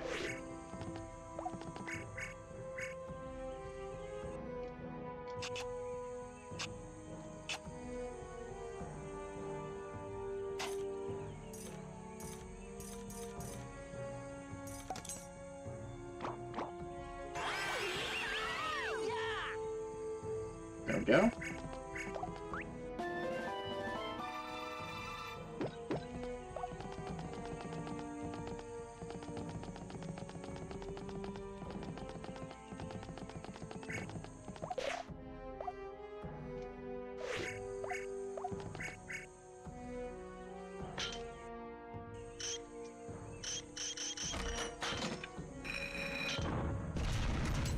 Easy enough.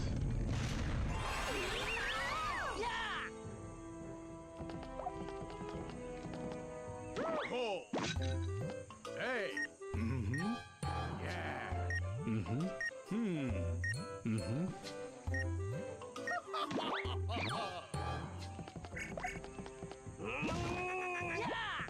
Oh my.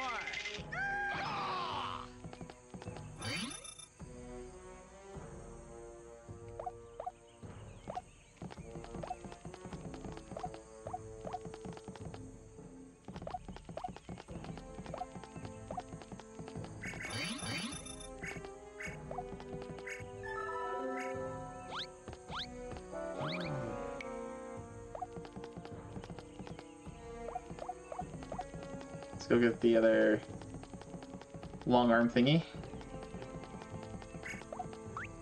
I figured we'd have more use for this.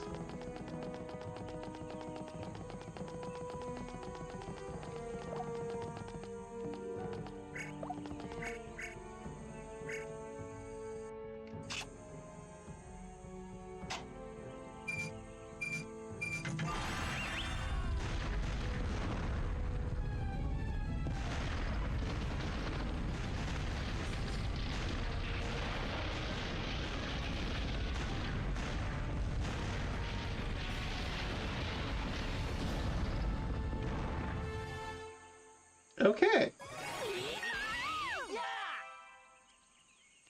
Easy peasy.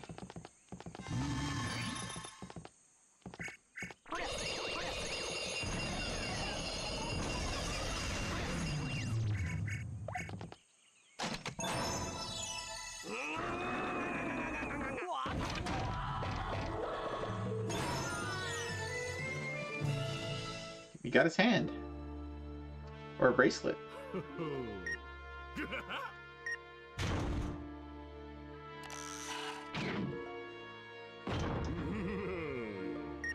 hoi, hoi.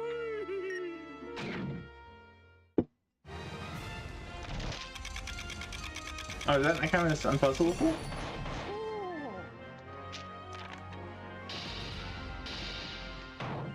Run of the mill?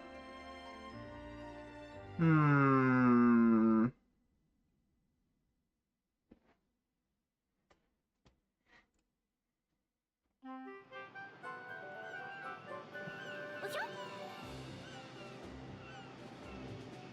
That was Pet of Tragedy. I take it there's a Chivo for getting unpuzzleable. Yeah. What did we miss there? Hmm.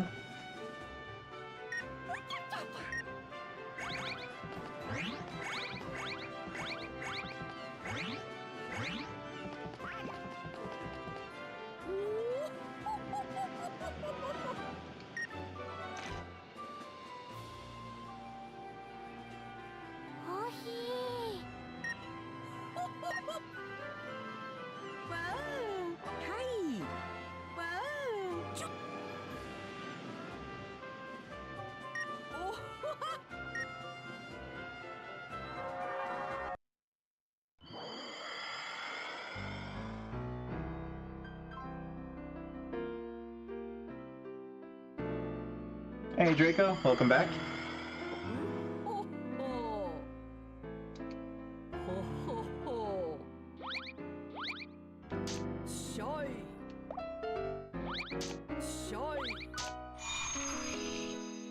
Just got a shiny, you got kicked out from Frank's Discord. Well deserved.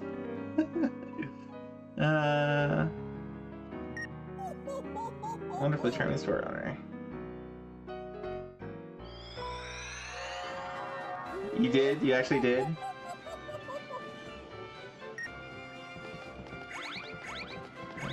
Okay.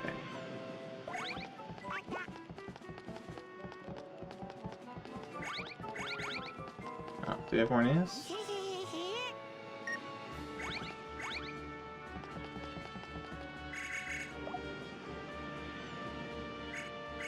Is there any advice? Rumors? Places. Music, I'm guessing? Yep. Draco sad. Well, what shiny did you get? Was it another 100-pointer? Did you get Rayquaza? I imagine Frank would probably kick you out for getting the Pokemon he was after all. It was, pretty much. Oh, okay. Well, congrats on Rayquaza.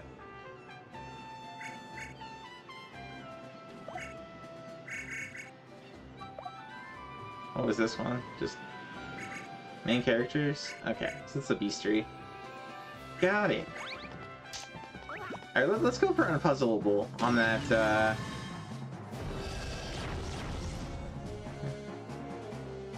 We can do it. I'm sure we can do it.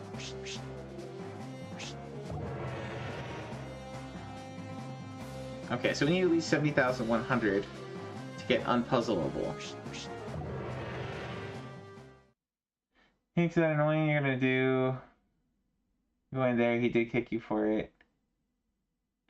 Well, yeah. You knew, sir.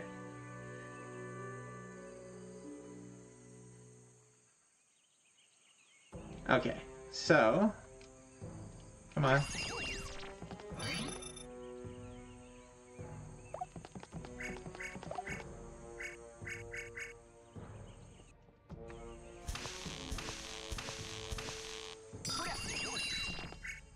Oh, that's the money. Okay.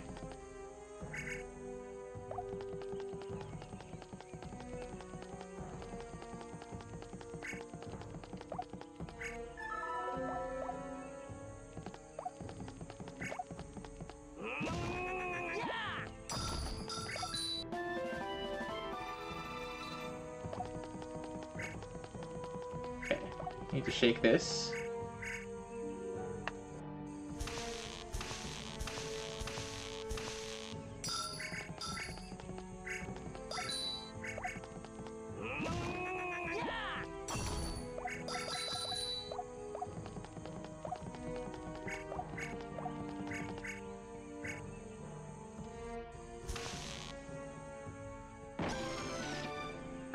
Hello there.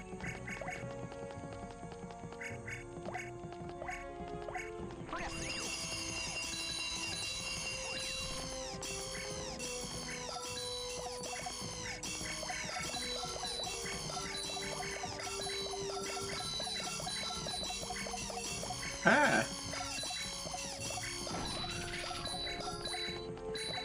Dude, it's hard to get a hold on these things, man. No, like why? Come on, game. Ah, dude.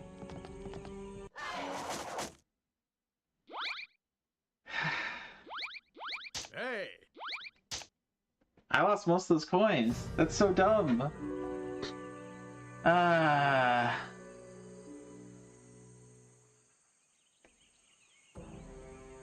I'll never tell you don't go monster hunting without me or I will kick you.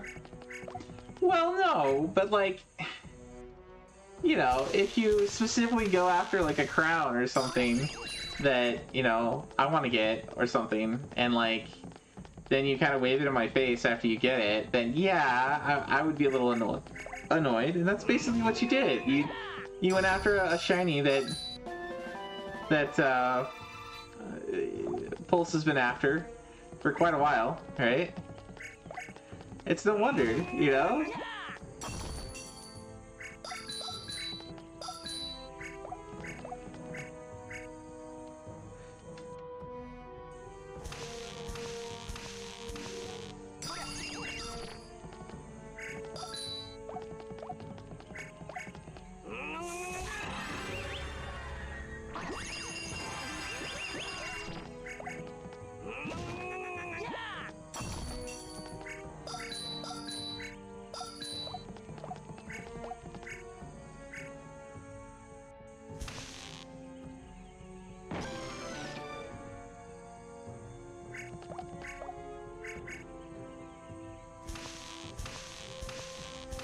Okay.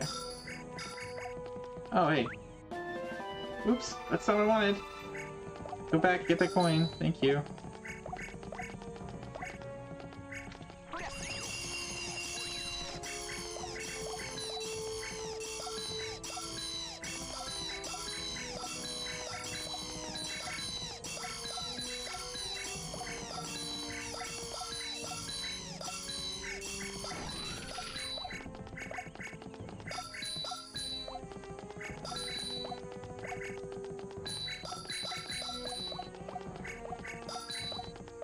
No! Man, there's still a lot I didn't get there. Maybe it's enough, though.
You kind of just joking around, and they'll take something like that as personal, but that's fine. I'm gonna take a break on this and go and rest up. Oh, I don't think he took it personal. Like, maybe he tossed you off his Discord, but he'll let you back. It's not that big a deal, man.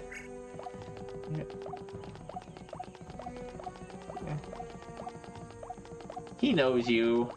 He knows you. He knows how you be. Cool. Hey. Mm-hmm. Yeah. Mm-hmm.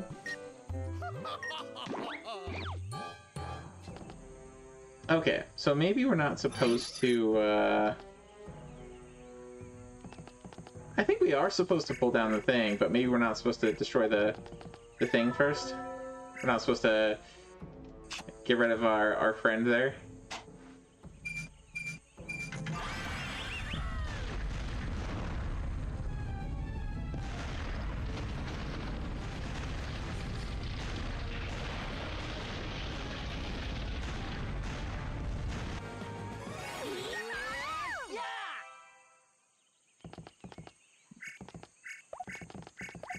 No, something about best viewers. Oh my! Oh, no, he went away. Okay.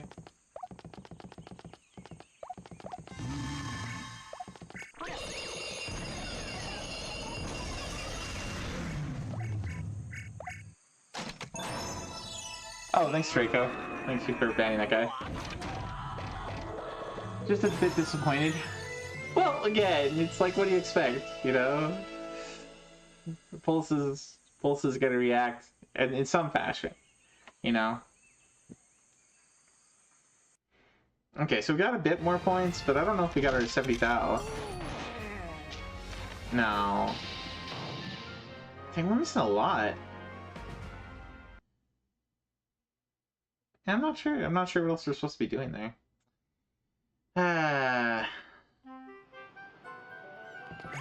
Whatever. That's enough of this one.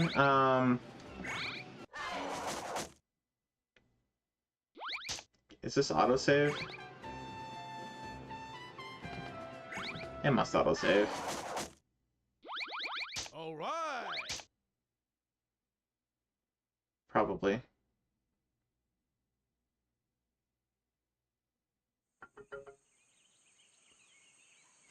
Anyway.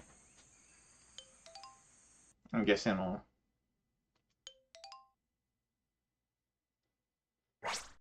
Yep, there we are. Okay. Got 36 minutes in. Yep. Okay. Well, that was fun. I like that game. I think I will probably go for the badge on that one. It's pretty cool. I didn't find the chocolate bar chewing as annoying as Foxy did, but I mean, I have my sound turned down quite a bit, so I don't know. Hopefully you guys can hear okay on stuff and it's not too loud, but it's not too quiet either. I don't know. Anyway, that was a fun one. Pretty straightforward badge. Might have to look up some guides to figure out, I don't know, just stuff on the screen, or just maybe take more time looking around, or be faster to gather up coins and stuff like that. Man, I hope not. I hope most of the levels aren't just like, oh, you gotta gather all these coins, lickety split, you know, to get your, 100% unpuzzleable rating or whatever. Because those popped up pretty quick and disappeared pretty quick, and it's a little hard to click around at the same time. I don't know. I recommend it to you. Yeah, I would recommend it to anybody that likes adventure games. Pretty fun. I like the art style a lot. I like the music. It's got that sense of adventure to it. It's nice. It's nice. All right, next up we got Bionicle Heroes. This is another what do I call it? A Lego game? I don't know. It's considered an action game. It's based on the Lego Bionicle stuff, so maybe. Complete the tutorial without taking damage. All right, Rotor. Have a good night, man. Thanks for stopping in. Let's see. Earn all the medals in each stage. Collect different things. Hey, Apple Juice, welcome in. Okay, so this Kanohi Cow Nuva thing, you're probably gonna have to collect in every stage, it looks like. Maybe. Or no, Kanohi Hua Nova, not Nuva. Okay, so it basically just collect everything in every stage.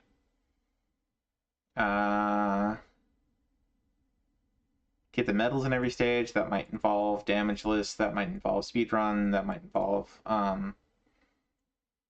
accuracy or other things.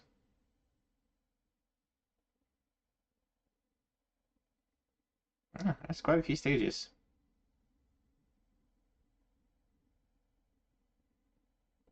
Okay, and more collection stuff. Collect all the letters in every stage. Collect a bunch of other stuff. Collect all 6 proto spawn upgrades. Beat the game with a rank 1 champion rating. And then succeed in a bunch of mini games. Alright, let's take a look at this one. This is Bionicle Heroes on Game Boy Advance.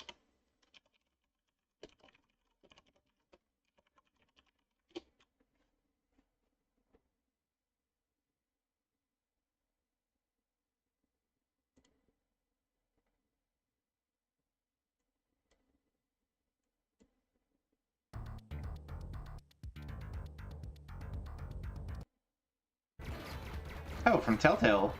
Interesting, Telltale was involved in this. Oh, interesting. Okay, so it's a top-down run and gun.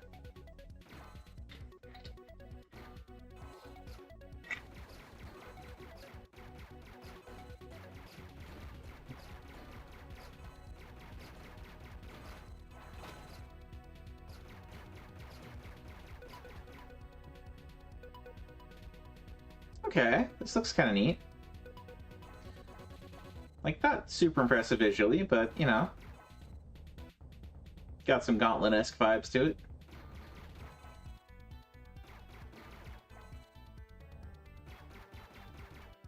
I dig the music.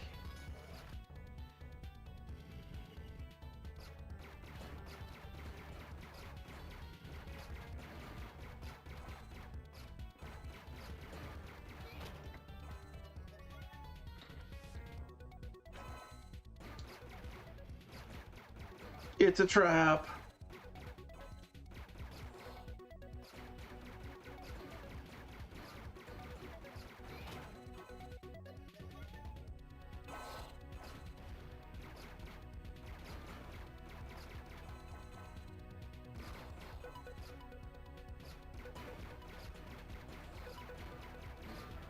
Rescue little guys, they do a little dance, and then they summon enemies. How nice! Just what you always wanted. More enemies to deal with.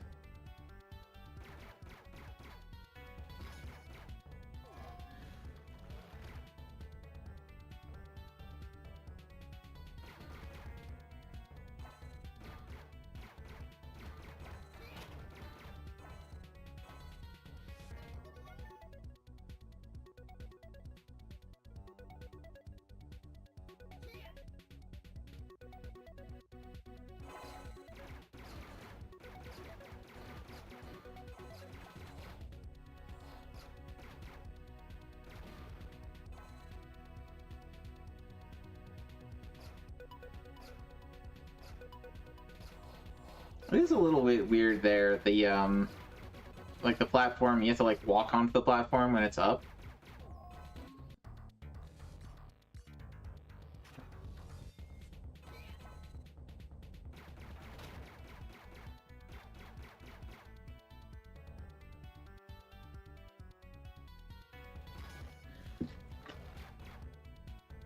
I imagine there's some other stages.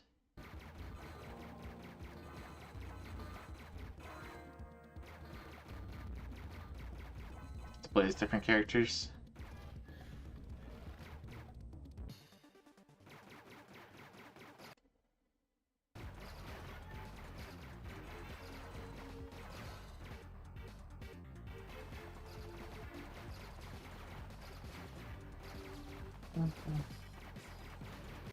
Okay, well that looks kind of neat. Kind of neat. If you like the top-down running guns, then this might be an interesting game for you.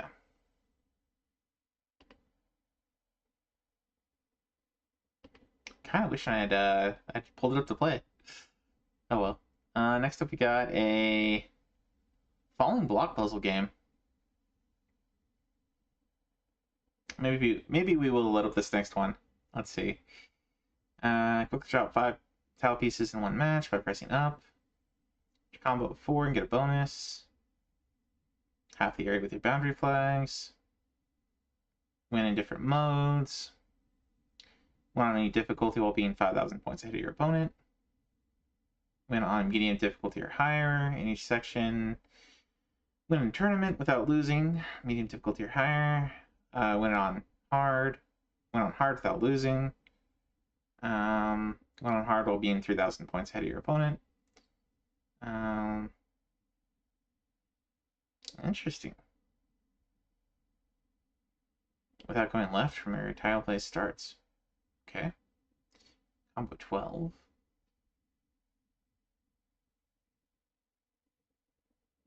From full combos. Uh-oh, full combos. I don't like the idea of full combos. Alright, let's load this up. It sounds like it's a falling block puzzle game where you're like building things that then do things for you on like a map, like a military map or something. Alright, let's see if I can find this one. So this is Wii Fortress on the Game Boy Advance.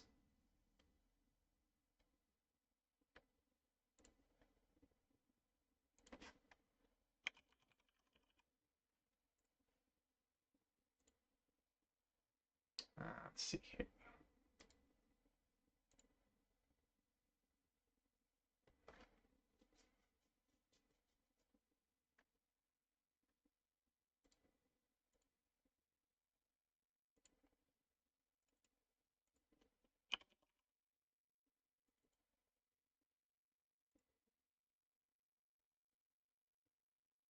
Alright, let's load up let's close out Dolphin, load up Retro Arch here, and of course, unplug and replug the controller so we could use it. Alright, we're looking for Fortress.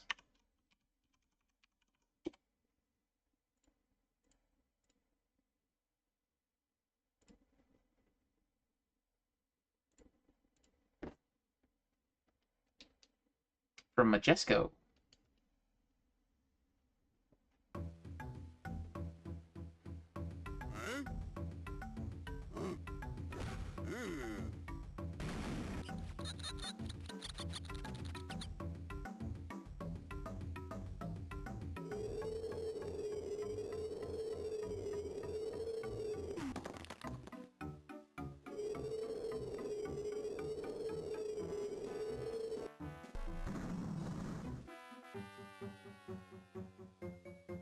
All right.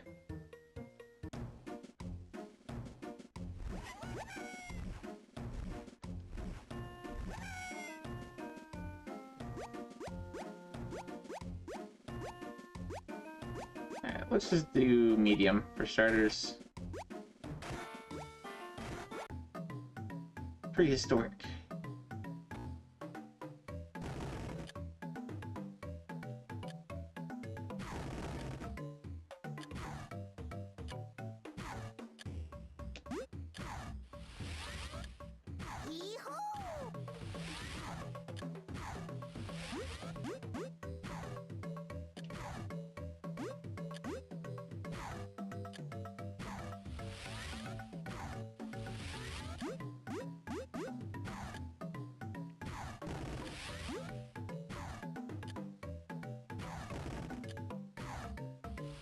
Okay, so this is kind of like a vertical rampart, maybe?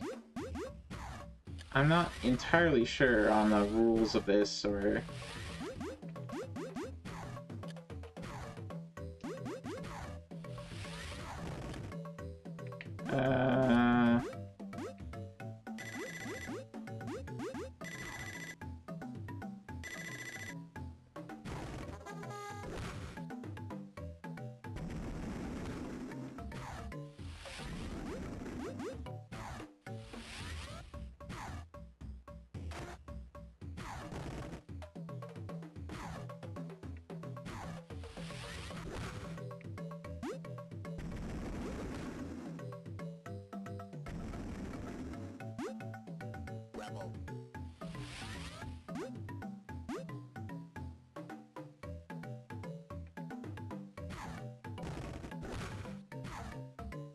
Okay.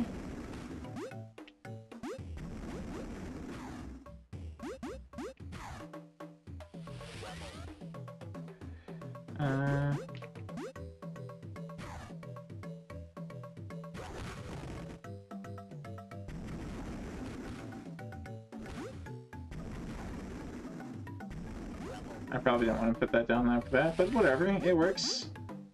It's fine. It's such a weird game. Alright, let's go down here.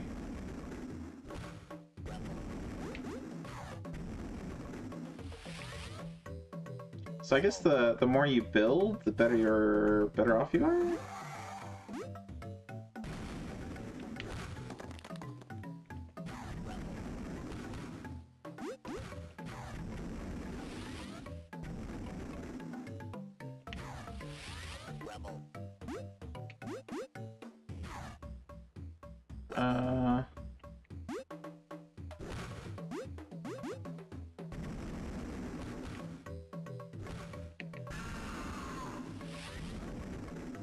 That didn't sound good.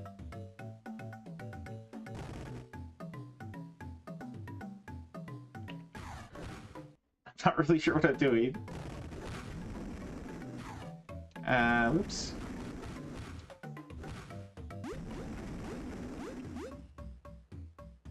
Okay, so that's the edge of the map there.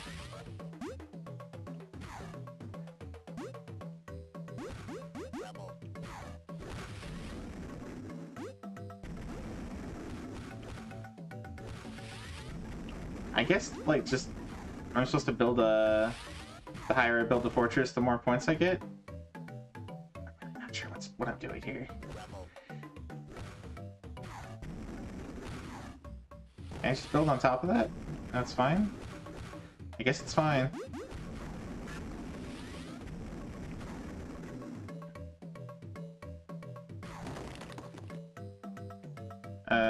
Sure.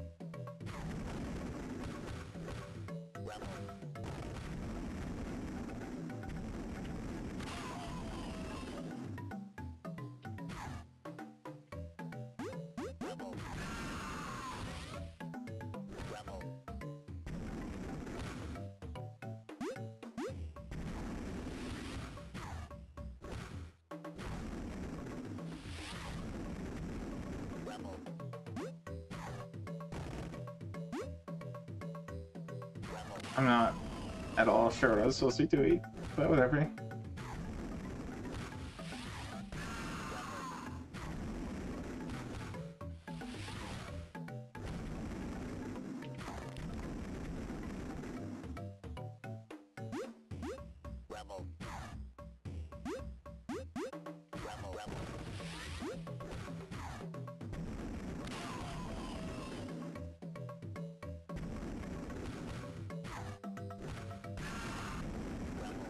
That didn't sound good.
I think it's just like the higher you build, the better? Maybe?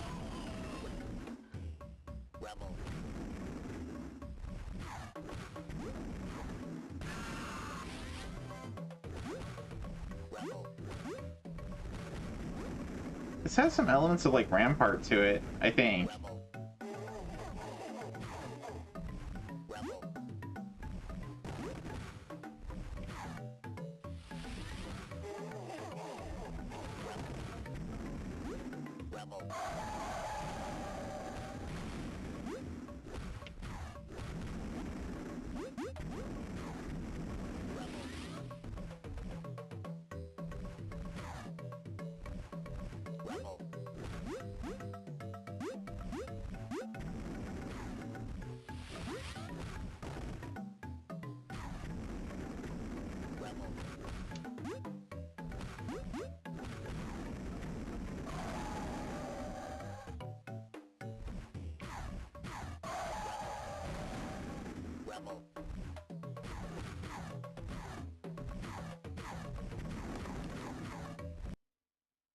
Yeah, I don't know what I'm supposed to do here.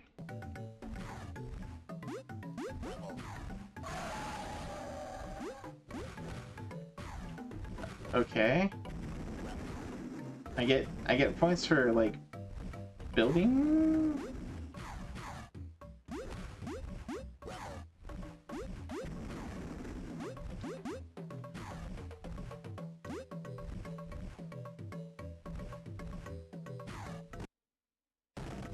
$12,000.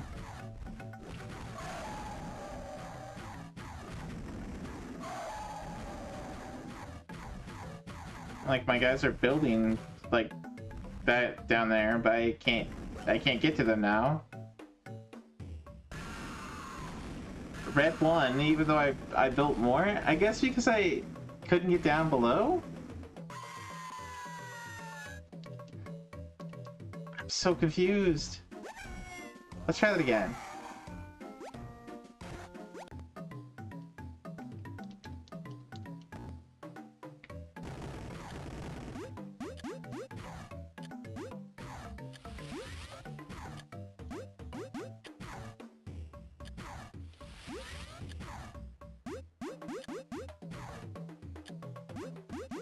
That's what I meant to do, but that's fine. Fine.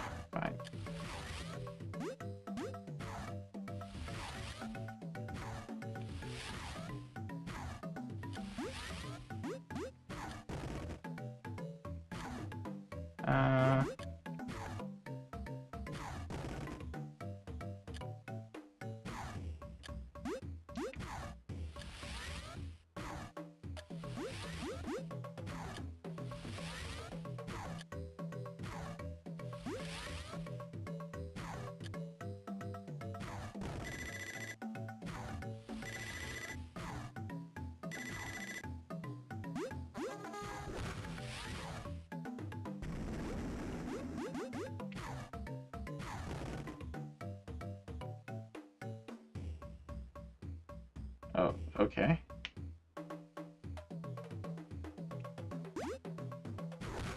Oh, dang it. Can I restart this? Oh, I have a button to destroy. Okay. Okay, that's interesting. What a weird game. Alright, let's try this one more time now that I have kind of a better idea of what's going on. Kind of. Okay, don't hit up right away unless you really know what you're doing.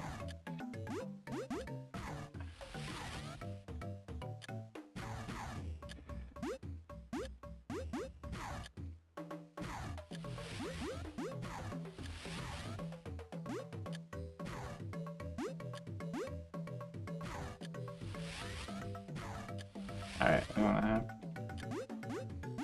tilt as far forward as we can.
Okay, somehow they're like way ahead of me in points. Not entirely sure why or how, but sure. Whatever, game.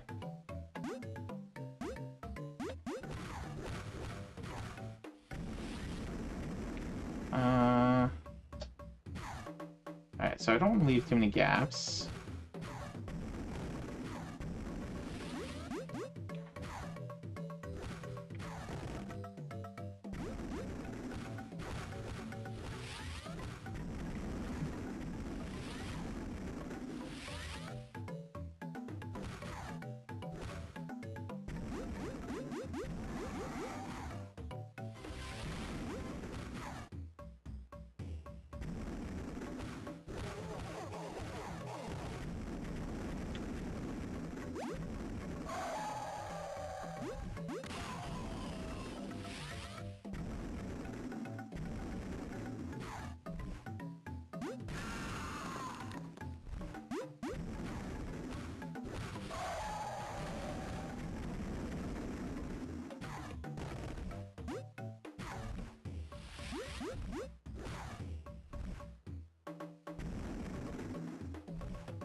Oops.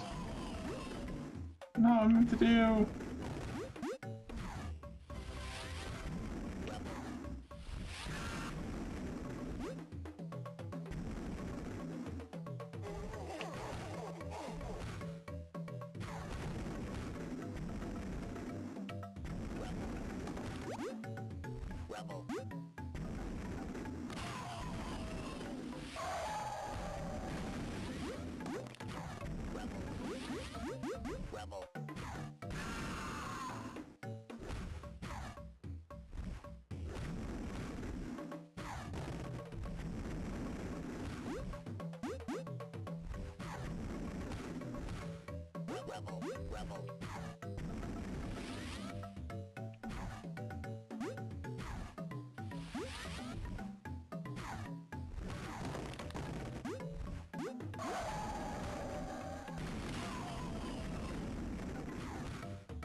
Okay.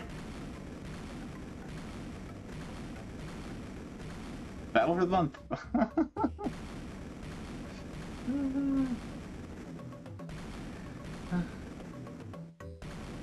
What a weird game. Okay. Well, at least one.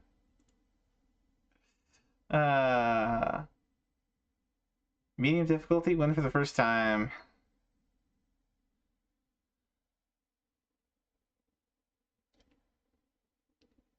Let's see. In the prehistoric environment, summon a pterodactyl by building a wizard's tower. Okay, we did that. Huh. Should combo 4 and get a bonus. Cover half the area with your boundary flags. 300 tiles in one match.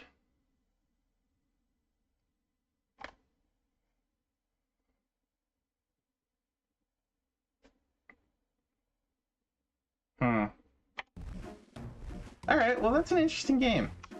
I probably gave it more time than it deserved, but interesting take on Tetris, I guess. Tetris meets, I don't know what we call that.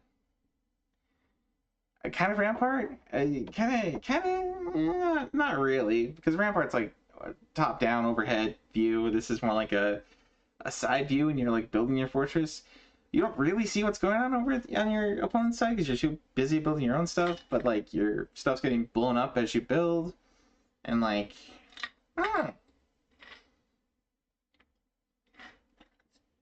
guess if you build like on top of one of the little things where the guys are coming out of, then you can build your wizard's tower or whatever to summon different things. I don't know. I don't know what to think of that one. It's very unique though. Very unique. Alright, next up we got Crash the Titans. I don't really want to play this one, so we'll just watch a video on it. But it's basically a Crash Bandicoot game that's a little bit more freeform, I guess I would say, or more 3D, where the first one is really like kind of a runner, you know, like it almost established kind of its own genre, but instead of being like, it's got levels that are more two-dimensional left to right, but it's got a lot of levels that are like kind of three-dimensional, but they're very linear, go forward, jump over some things, kinda. It's like Crash Bandicoot kind of sort of established its own sort of sub-genre of 3D platformer, but then this one is more like I think this one's more like Banjo, you know, or Mario 3D, Mario 64 kind of. All right. Okay. Finish a whole episode without taking any damage. Collect a golden idol without losing a life.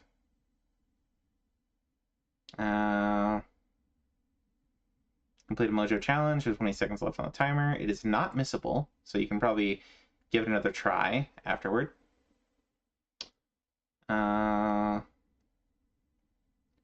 Maybe. How many missiles are in here? I don't see any missables, which may mean a number of things. Hey, CN Purple, welcome in. Welcome in. We're just kind of checking out new sets as usual on our review. We just played a bunch of a game called Fortress. That is a kind of a falling block puzzle game. It's kind of a twist on Tetris a little bit. Like you're building a fort or whatever, and you get drops that allow you to bomb the enemy. You get drops that allow you to put up like cannons or slingshots or whatever, and you can do stuff. If you build in certain ways, you can build up things that like summon pterodactyls or Valkyries or dragons or whatever, depending on which era you're playing in. Very unique game. We were just playing that. We talked a bit about events. Talked about the Wii event. Talked about Dev Jam, the Play Jam. Played some Zack and Wiki before that. Zack and Wiki's pretty cool. Yeah. And we went over the top 10 community highlights. We had Gazette Cobra coming in on there. We had Sarconius, Devanos, Necro G, Andy. Kind of the usual faces on our weekly. Draco, of course, came in at number 5. He made it on the top 10. I did not. Sad. But anyway, yeah, we're currently looking into this next game, which is Crash the Titans. I'm just kind of, I'm gonna pick and choose which games I play. So we're just gonna watch a bit on this one, but just kind of look at the set right now. A lot of damage lists, a lot of death lists. Let's see, completed Mojo Challenge without jacking any Titans and without taking damage. With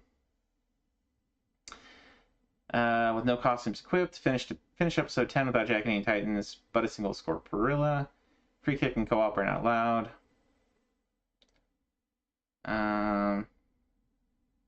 So yeah, a lot of challenge achievements about finishing episodes without necessarily using all the tools in your arsenal. You know, kind of minimalist / damageless. A lot of deathless. Without using any light or heavy attacks. There's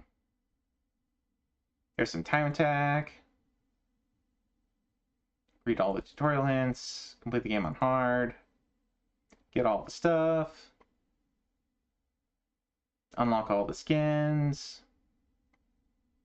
Get 100% completion in the game. Defeat 4 enemies with 1 gambler's hand attack. Activate both the Shadow Crash and Big Head cheats at the same time. Complete any episode. I am a shadow, the true self. Hey Vance, the only tool you need in your arsenal is the Retro Achievement Review. Am I right? I wish. But nice to see you, Vance. Hope your day's going great. Hope you had I caught a bit of your stream the other day playing a bunch of Bomberman and Getting Dangerous with why am I drawing a blank on that? Not DuckTales. What is that? That's Darkwing Duck on NES. Some good times. Well, I mean, maybe not the best of times. There was a lot of attempts, but hopefully you had fun with it. Anyway, let's look up a gameplay vid of some Crash of the Titans.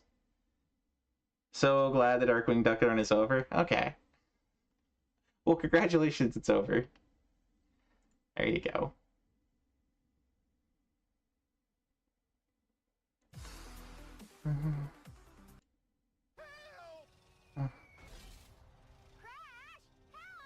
Alright, let's check out a little bit of Crash the Titans here.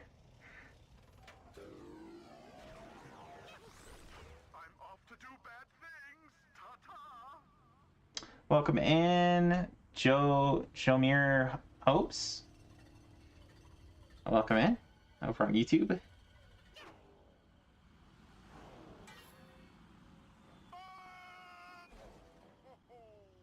I'm just gonna stay here a while. So, who put together this game? This is developed by Radical, published by Sierra. Kind of curious. The original Crash was who? Was that was not a first party game from Sony? That was Naughty Dog. Naughty Dog. Okay. So this is not developed by Naughty Dog.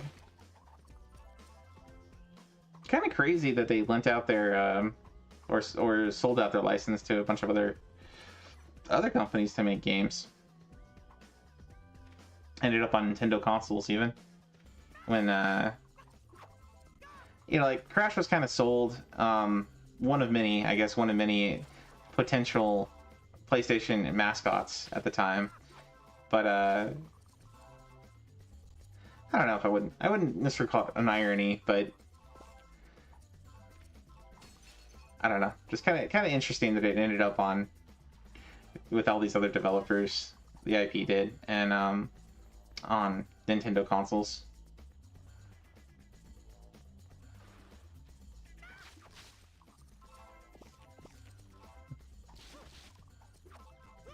Crash was the mascot. He used to yell at Nintendo buildings, right? Right? That was in the commercials, you know.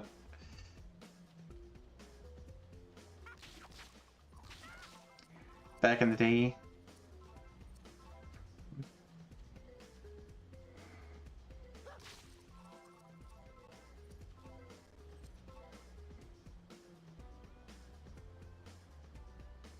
Do not eat, as it may contain nuts. Alright. I mean, this looks pretty decent as far as a 3D platformer goes. You know, nothing too crazy. It is, I don't know. I guess I have mixed feelings about a game like Crash that kind of established its own sort of subgenre there of like it's almost like a runner, you know, like Pepsi Man or something like that, but has kind of its own identity as a 3D platformer, doing things a little differently than like Mario 64 did. And then you have this game that's basically just another 3D platformer, which, you know, it's not bad, but it just made me a little sad that it's a quote-unquote Crash game that just isn't really. I don't know.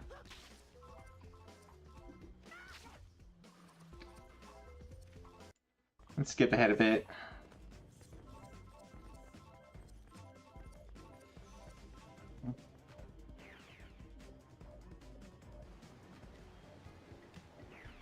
Guess you have some portals. Like a boss section, maybe?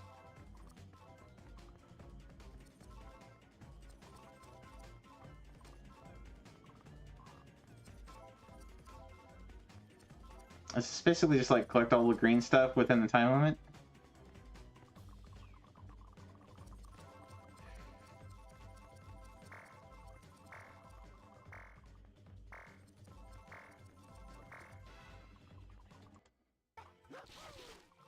Let's see if we can skip forward to like a boss or something.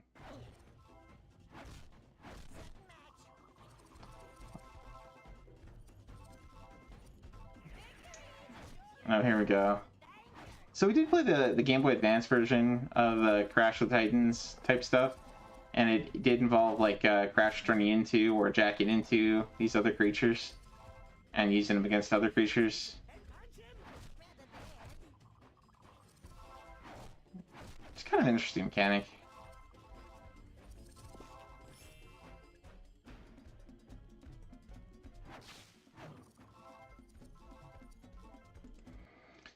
Anyway, there you go.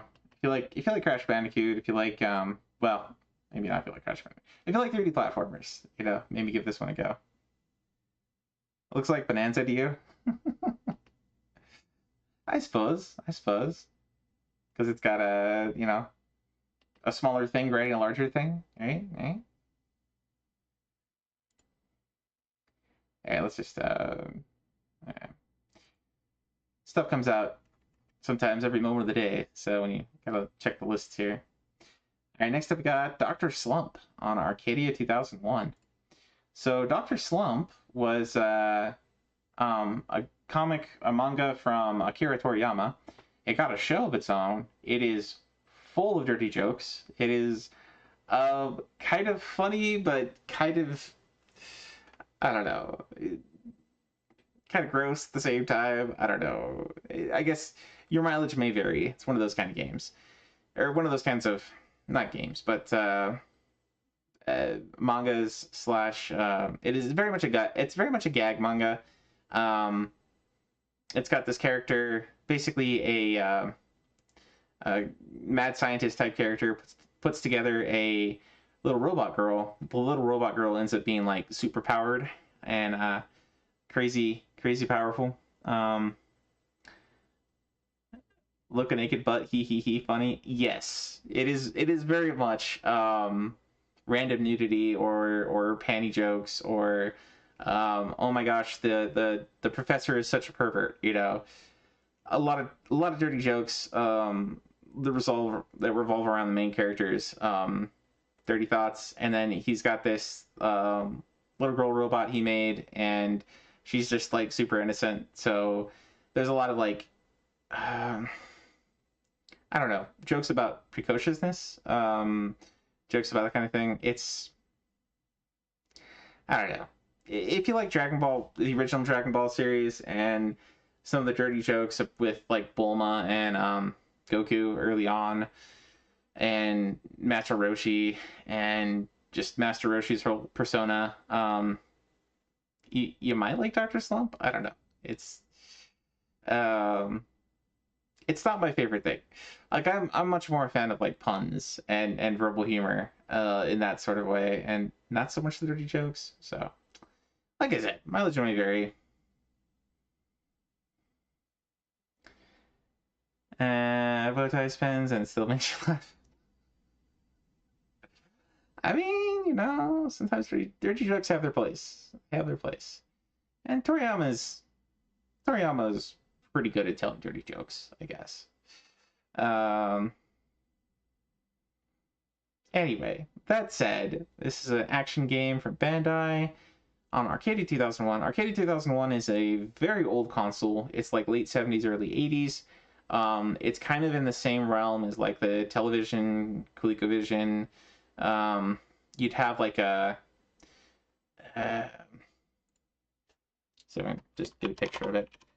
Arcadia 2001 console.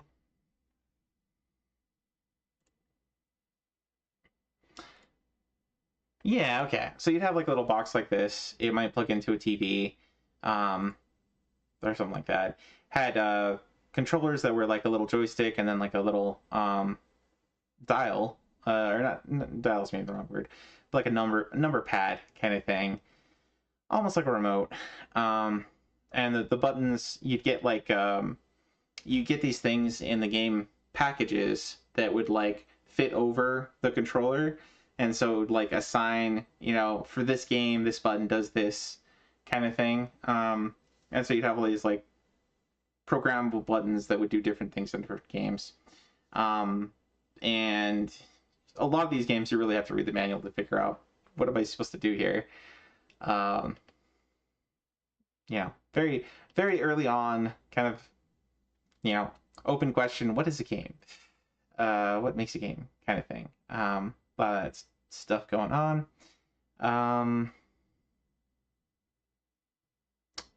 Let's see. Put some stolen metal back where it belongs. Score 10,000 points. Survive for 100 whole seconds.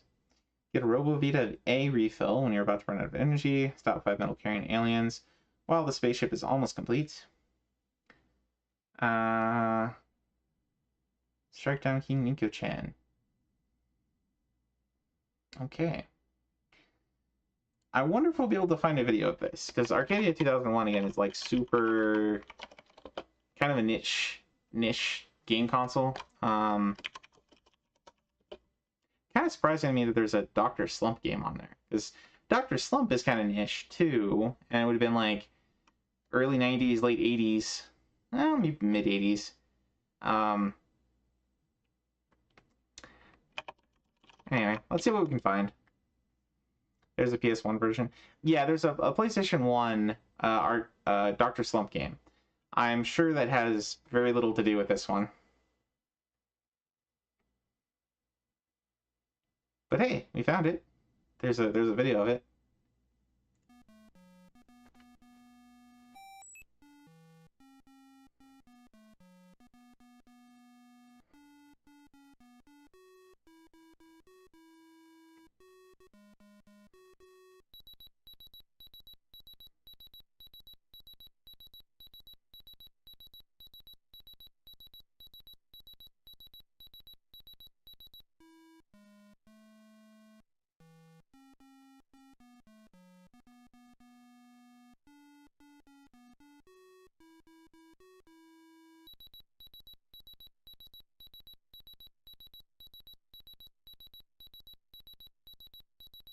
Professor turned into a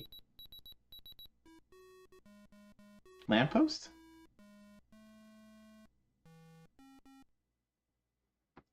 Okay. They're streaking? I guess. Yeah, I don't know. It's a little hard to tell what you're supposed to do there. Probably try and find the manual if you can for something like this. Old enough that you should get 10 retro achievement points just for trying the game. Yeah. We've kind of joked about this of just like, for a lot of these older systems and more arcane systems to get up and running, like it does feel like it's worth like 100 100 points just to get the game running in the first place. You know, like if you're trying to get MSX up and going, if you're trying to get PC-88 up and going, some of the old Japanese home computer systems, stuff like that. It could be a trial just to get that going. There is a standalone for all three of these systems that kind of used very similar basic hardware. So there's the Arcadia 2001, the Elector, and I think the Innertron. Yeah, all three of these under the hood used very similar hardware. So there's an emulator called Arcadia. Win Arcadia. Excuse me, Win Arcadia is the name of the emulator here. And it's it is a little hard to figure out how to use. Like every game you play, like it maps the controls differently. They have different objectives, you know. There's a lot of input eating, you know. I've done quite a few of the games for Peak Streak, some of these Elector games and so on, and it's kind of like playing Atari 2600, but it's even more even older, you know. So like you play that, or you play like some of the Fairchild Channel F games, and I mean it's interesting, you know. It's video game history. It takes some imagination with a lot of the you know, you might be given like a single pixel that's supposed to represent something, you know, like a character or a base or something, and collision, you know, the math around collision hitboxes and things like that are very, very basic, but it is what it is. So it's just super crazy to me that Dr. Slump of all things got a game on a system that old. Speaking of old games, next up we have He-Man, the Masters of the Universe, the Power of He-Man on Atari 2600. We've actually had Foxy, who does breakfast streams on Saturdays, where he'll play like cartoon games given to him by his chat. He's actually played this one quite a few times, and it actually plays out like if you've ever played Defender in the arcade or on Atari, this one plays out pretty similarly. You're kind of running around on a speeder bike thing, avoiding a lot of enemies and shooting down stuff. So it's kind of a shoot 'em up. Let's see, defeat Skeletor on each level. Got to earn all the way up to 50,000 points. Block Skeletor's attacks 10 times on any level without getting hit, then defeat him. Okay, so you're supposed to block it without getting hit. Reach Castle Grayskull on any level with all Wind Raiders. Reach Castle Grayskull on level 3 with all Wind Raiders remaining. The only game where it feels like half the programming code was used to make a beautiful title screen. Well, you know, sometimes. It is from Mattel, so same folks that do the little not quite Game & Watch games, but the Mattel games like that. Alright, let me find this one. See if I can find this one. Masters of the Universe.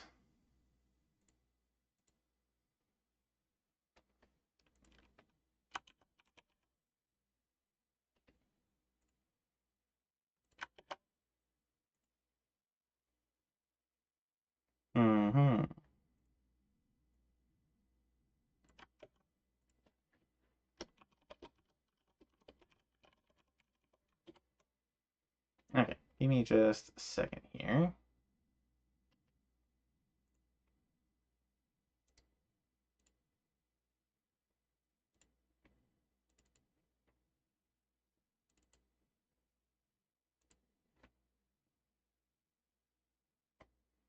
Okay, let's load up Retro Arch.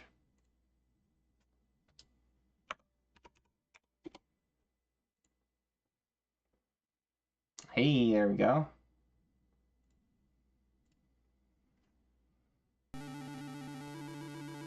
There's your opening screen, Vance.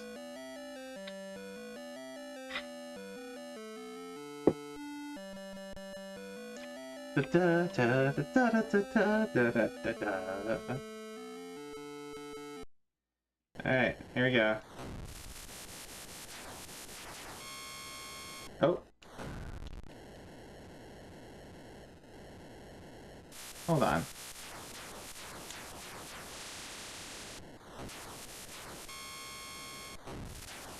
Okay, I don't quite understand what I'm doing here. Hold on. Seems like it's resetting every time I hit the A button. That shouldn't be the case. You should have a fire button and trigger button booster. Okay.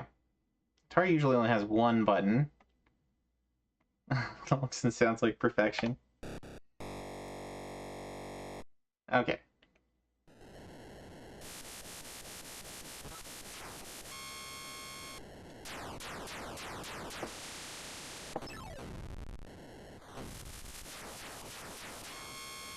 Oh, okay, so down. No?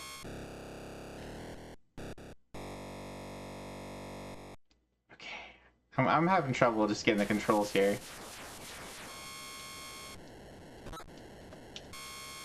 Why can't I outrun those? What the? What?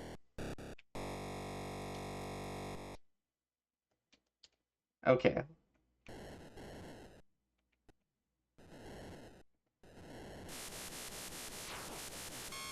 No?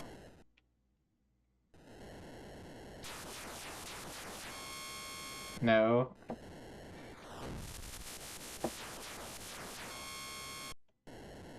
What is going on here? I can't outrun that?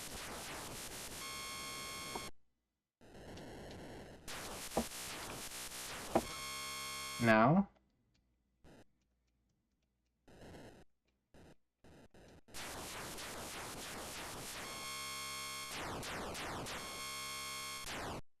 Hmm.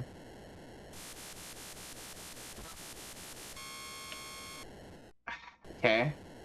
If he shoots, can I turn? No.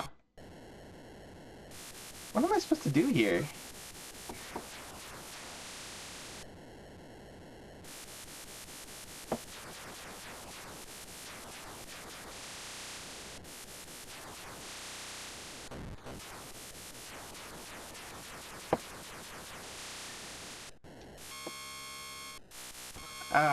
Okay.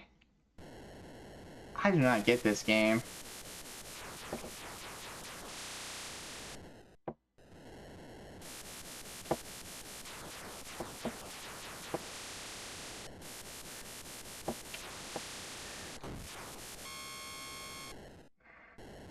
Okay.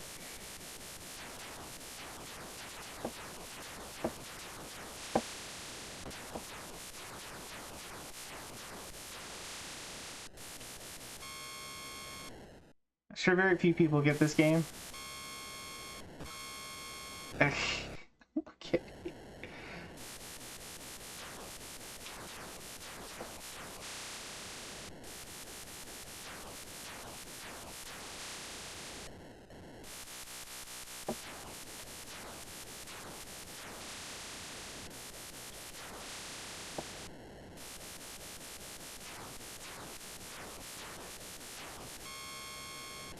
Hmm.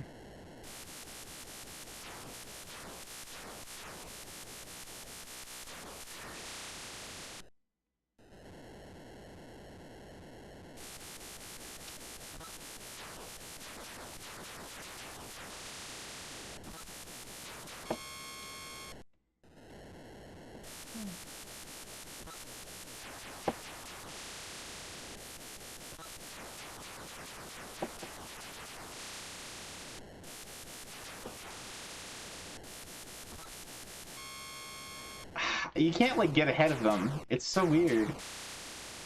Like, okay.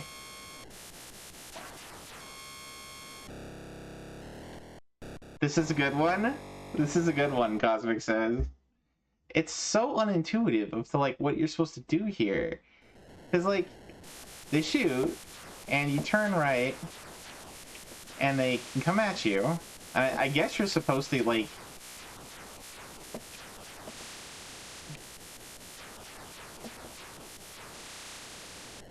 Get him to come close enough.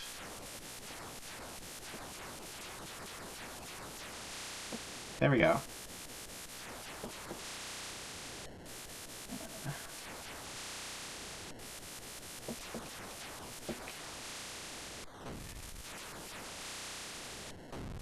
So how can I shoot him? It won't let me hit the ground. Ugh. Alright. I'd have to check the manual to figure out what I'm supposed to do there. It is not intuitive at all. But whatever. There you go. Fairly impressive sound and visuals for an Atari 2600 game.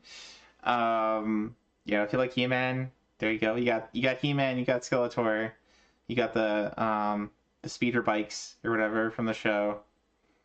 Got a lot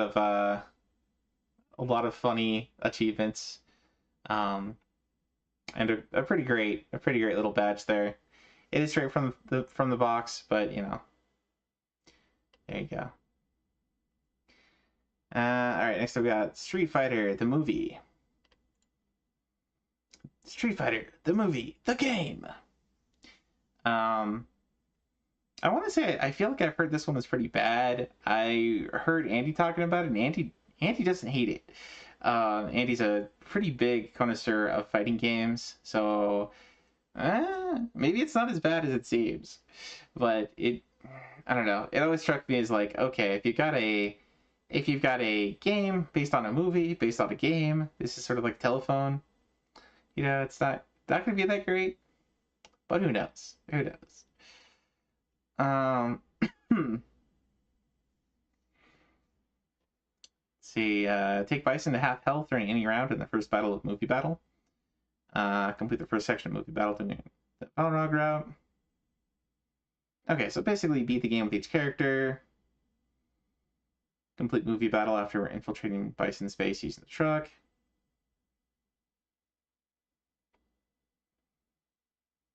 Complete Movie Battle without losing a match.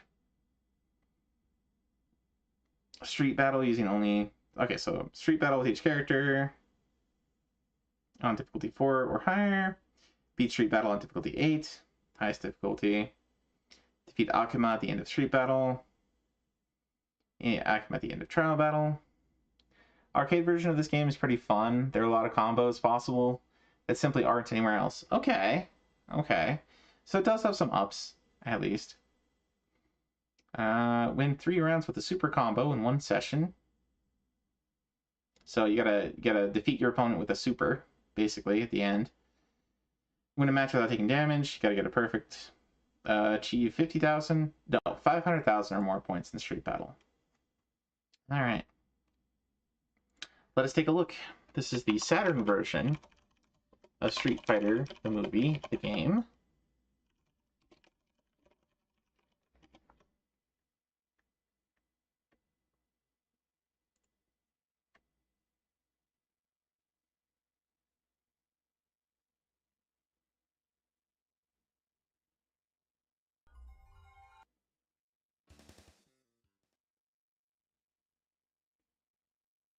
Looks like we decided to play as Cammy.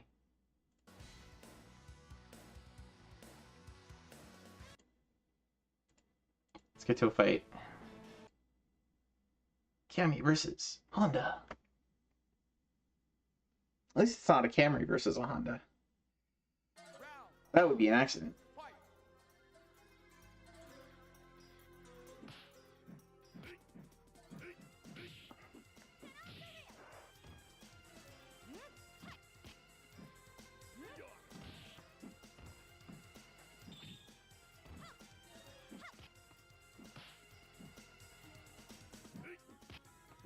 So I guess what kind of turns people off to this one is just the, you know, Mortal Kombat-esque, what would you call that? Kind of the,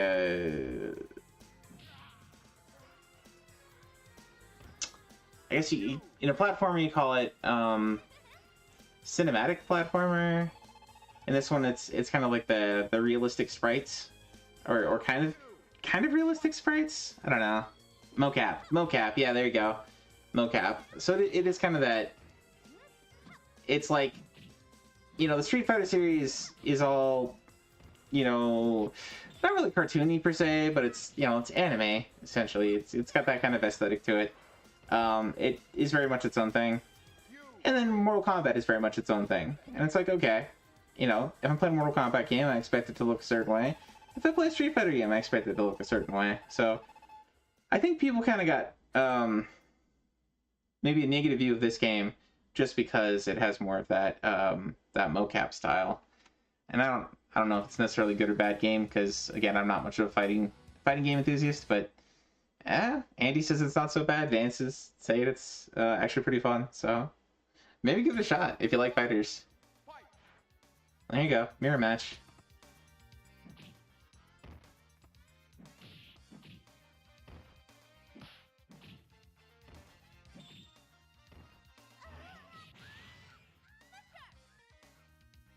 Goodbye. You win. Wow, that was a really fast round.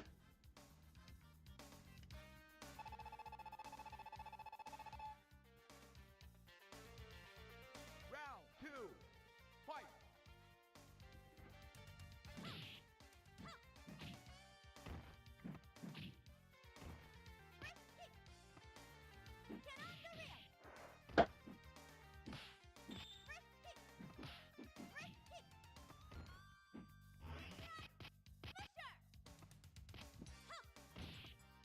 Man, I would lose track of which one I was playing as pretty quick. You win. Player 2, the one with the tan, or the one with skin burn, more sunburn. That's not what the word is anyway. But anyway, can't think of the word for some reason. But there you go, Street Fighter the movie, the game. If you're a fan of fighting games, maybe give it a shot. All right, next up we got Mary Shelley's Frankenstein. This one is a 2D fighter, another 2D fighter, and action adventure. So, okay, so kind of a 2D action platformer, I guess I would say. Well, maybe not having a lot of platforming, but okay. There's another Frankenstein game. I think it might be on Sega CD. It's got like Tim Curry, and it's more of a visual novel / FMV game. That is not this one. Let's see. Perform a shoulder bash. Put your creator to sleep without resorting to fisticuffs.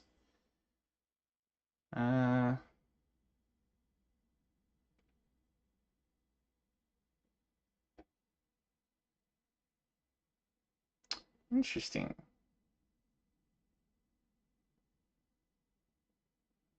The achievements here sound a lot more like an adventure game than a fighting game. Just a lot of like events, carry out certain events. Finish the game with at least 3 hearts remaining. So you do have to finish the game. I don't know if your hearts might be your lives. So finish the game essentially either deathless or limited deaths. Yeah. This was part of the Play Jam, or the Dev Jam that came out for Sega CD stuff. Let's see if we can find it. See if we can find a gameplay vid.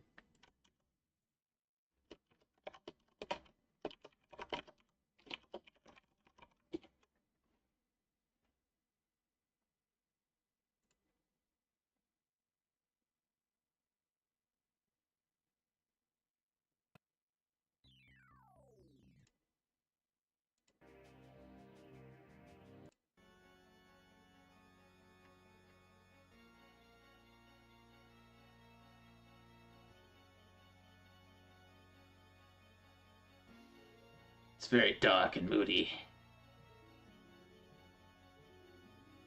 Oh, it's got the windmill. And if you guys have ever seen the 1930s Frankenstein movie, the windmill in it is kind of what's the word?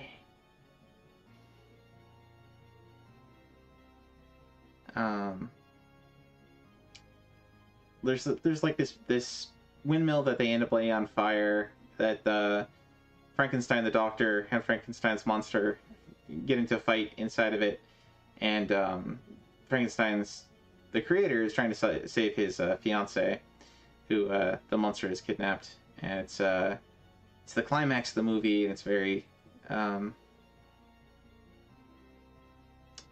very memorable.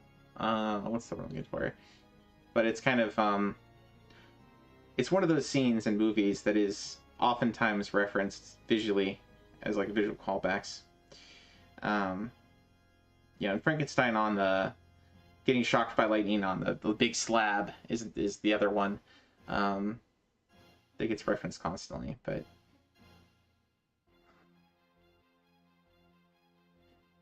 this is interesting, and they've turned the windmill into the workshop, combining both scenes.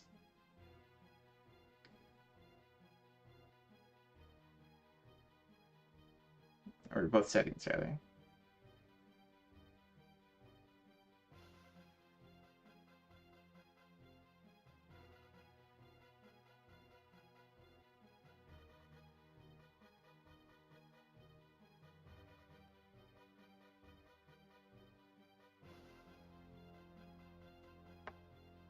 Let's kind of skip forward here to the actual game.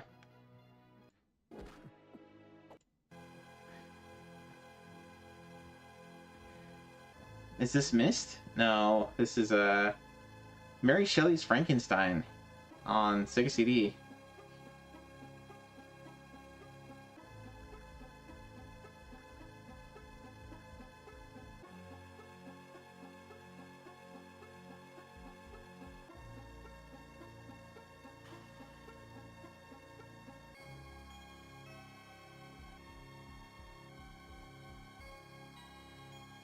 Oh yeah, this is definitely...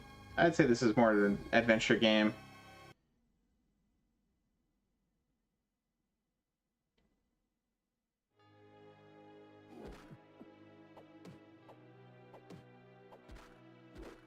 Adventure game with some combat. Some 2D fighting combat.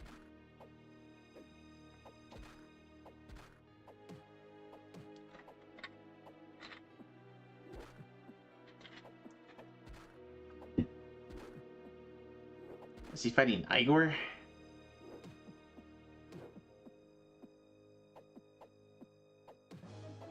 Headbutting it to death.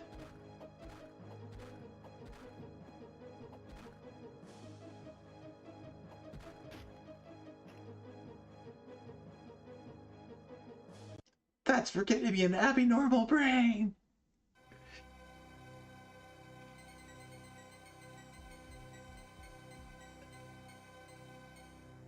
Makes me feel sleepy.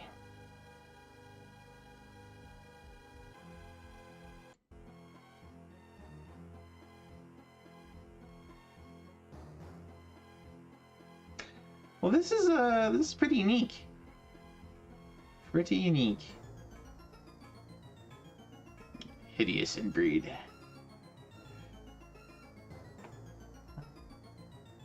Beluga?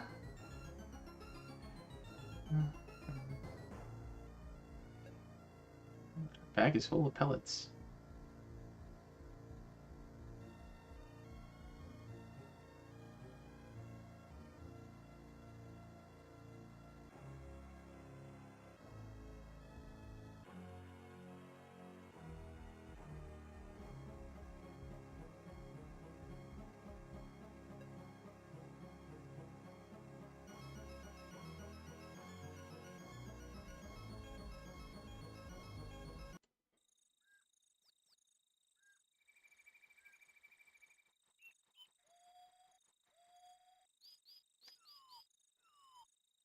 Oh. Oh. Yeah, from Young Frankenstein. Frau Blücher. No. It's been a while since I've seen Young Frankenstein. It was yet another movie that my brother put on all the time, and we kind of grew to hate through repetition. Even though it's not a bad movie. It's I actually appreciated it a lot more after seeing the classic Frankenstein movies. I kind of wish I had seen them first, but a lot of the reference jokes made a lot more sense after watching the 1930s Frankenstein and Bride of Frankenstein and Son of Frankenstein. Got the VHS for your birthday? Nice. Yeah, my brother has a VHS of it somewhere. I'm sure he's got it on DVD too. Anyway, there you go. A pretty interesting adventure game here. I think I might give this one a shot at some point. Alright. Actually, my voice is kind of hurting, and I'm not feeling great. So I think I'm going to actually call it a little early here. Is there any other games I want to mention before I call it here? I did do a number of the Play Jam games, as I did go ahead and badge them as part of the Play Jam. I got my 12 points. Definitely some of the ones I'd highly recommend out of these. Agres, Missile Daisen Ryaku is kind of a sliding puzzle game. Kind of you're like making Tetris shapes on top of like you get a short almost like an instant. You get a look of where the missiles are underneath, and the objective of the game is to make the shape that they want you to make and hit as many of the missiles underneath as you can.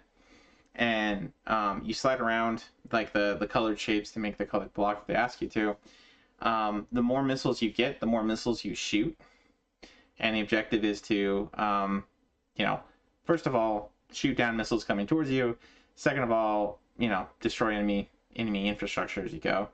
It's kind of a cool game, kind of a cool concept. Once you get up to like level 40, level 50, it's really tough. It's really tough. But thankfully the game only asks you to go up to 50, which is when it starts getting really crazy. But very neat game. If you like sliding puzzle games, if you like very unique arcade games, I'd highly recommend it. Pretty cool little twist on the genre. One of the other ones I did was I think there's a Police Quest. Here we go. It's another Sierra text adventure on the Apple II. So if you've played like King's Quest, Heroes Quest, Space Quest, very similar.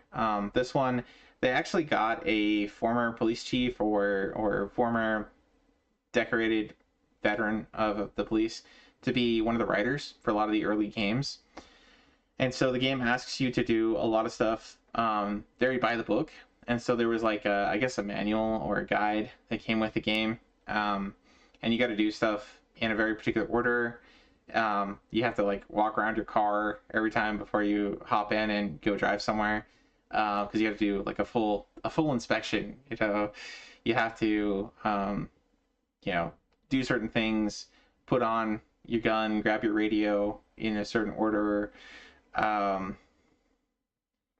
You're following these regulations or whatever, and you have the ability in the game to like shoot practically anybody you want to shoot, but there are consequences. You get like a game over if you do things the wrong way.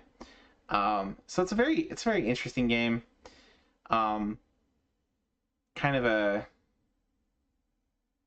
an interesting take on police stuff and drugs, and you wouldn't really expect it from Sierra, because the crew at Sierra was pretty liberal, all things considered, but the game's actually it feels like you're in an episode of Dragnet or something. So I don't know. It's kind of an interesting game with an interesting point of view.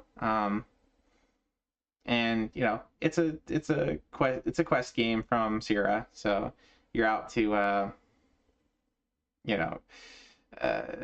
complete the game with a certain amount of points. Like maximize your points, do all the things. There's multiple ways to complete the game, which is kind of fun. One of the early examples of being able to beat games in a variety of different ways. But highly recommend this one if you like any of the other Sierra text adventures. Pretty neat game, pretty neat concept, pretty good story. What else? What else was there? There's also a Sherlock Holmes game on the SG-1000. The hardest part of this is probably getting it to work, getting the patched version and everything. It's a lot of going back and forth between different people and talking to them in a particular order, and wandering about town, finding the right people to talk to in the right spots, clicking all the things, examining all the stuff, looking through desks and drawers and things. Definitely not as good as Portopia and some of those other visual novel games. A lot of the Nintendo and Super Nintendo ones. But it's still kind of interesting to see a competitor, and not a terrible game, but it does have a kind of weird mini game in the middle. But yeah, it's a lot of go to this place, talk to this person, go to that place, talk to that person. Sometimes you get items. You got to use items in the right spots. Yeah, unlock new areas. Use your notes to take down stuff. Figure out where to go on the map, things like that. But it was pretty easy badge. And then I also did Astro Grover and Task Times. So Astro Grover is basically another Sesame Street counting game. Real easy one, not too bad. Task Times is a kind of a text adventure. You do have some buttons if you can use the mouse, but you can also just do text adventure, input the right commands at the right time. Kind of a fun little story. Like you find out your grandpa has made a device to warp to a different dimension. You go to that other dimension, and animals that go through the dimensional portal become like sentient humanoids in this other world. So your grandpa's been kidnapped by like an alligator that has locked him up in his tower, and you gotta wander about. Hey, Wolfie. It's a pretty crazy game. Pretty fun. Very unique art style to it, and you probably want to use a walkthrough for it, a solution guide, because it's got some moon logic in there. There's a lot of areas that you kind of get soft locked out of if you don't go in the right direction, in the right way.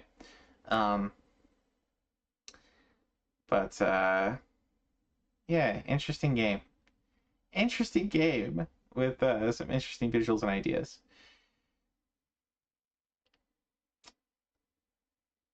How far are we behind with the sets? Oh, as always, quite behind. I was just talking about some things. Like I said a bit ago, like my voice is kind of going out. So we were just kind of quickly going through and talking about some other things that popped up. As far as the Wii event goes, let me see here. Since last we talked, new sets that have come out for the Wii. Let's just talk about those for a sec. There's one for Case Closed, which is the Detective Meitante Conan, Great Detective Conan. It's a adventure game with a bunch of mini games. It's got some like rail shooter type mini games near the end. Pretty interesting. If you like Case Closed or Detective Conan, give it a shot. If you like adventure games and like whodunits, give it a go.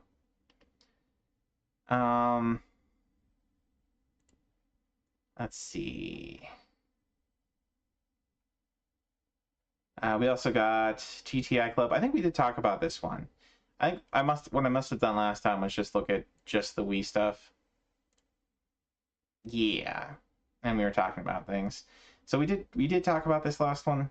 It's another racing game. There's another Wii Sports type game here.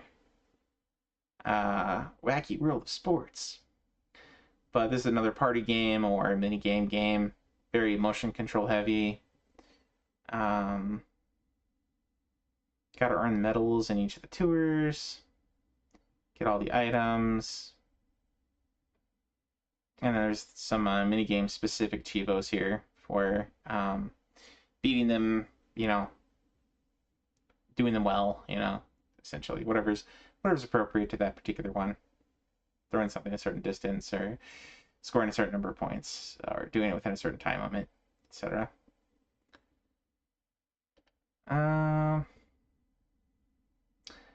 We got a Sims game. My Sims Agents. So this is another game in the Sims games. It looks like you're solving cases as far as the Chivos go. Oh, and you're looking for hidden items in each area. Complete all the dispatch missions. Complete all the mini games.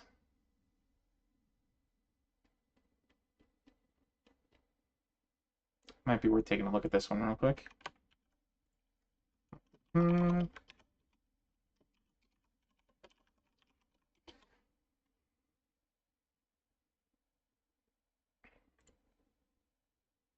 So, in most of the Sims, you're like creating a character, giving it like a career, picking stuff.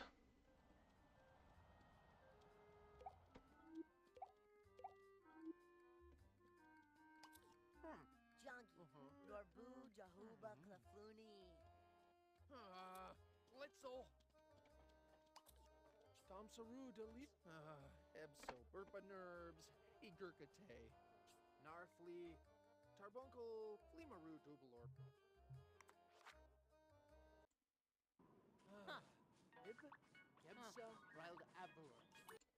This does not look like your typical Sims game.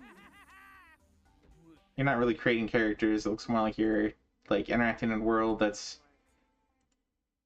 kind of got Sim style visuals.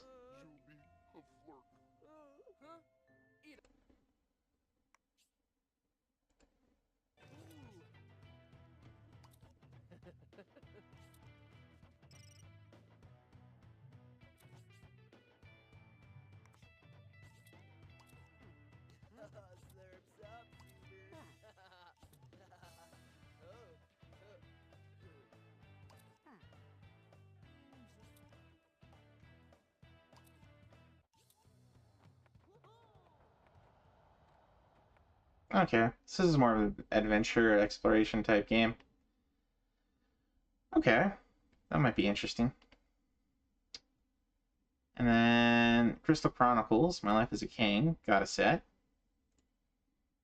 I don't know. Oh, interesting. This is a management sim.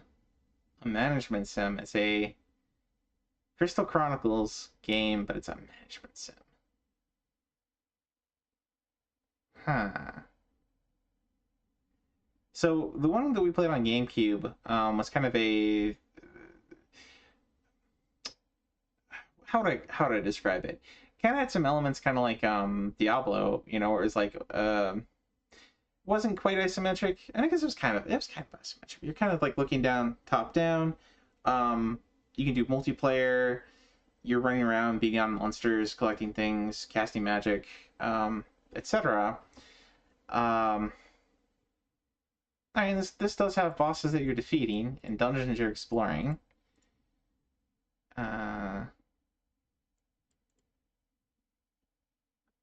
Okay. Develop your kingdom. So maybe this is a mix. Maybe it's got some, you know, like,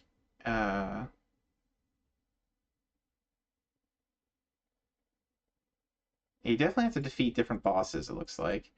but it might have something kind of like ActRaiser or Dark Cloud-esque, where you have some town building mechanics, but you also have some dungeon exploring, maybe?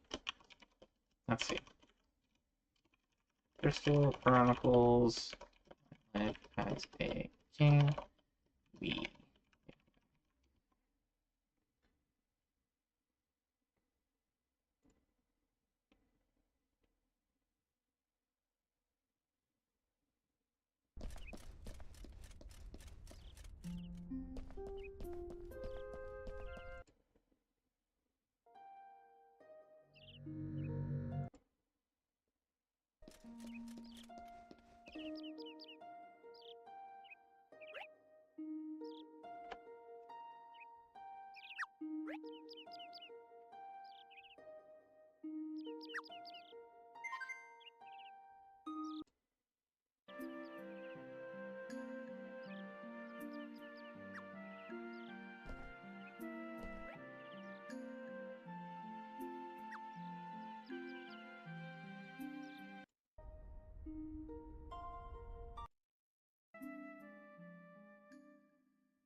Well, I'm not seeing any of the dungeon exploring parts. Maybe you just send adventurers off to do the dungeon exploring for you.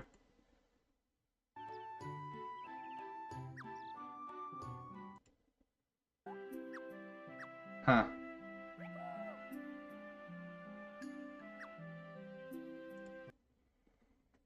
Alright, well.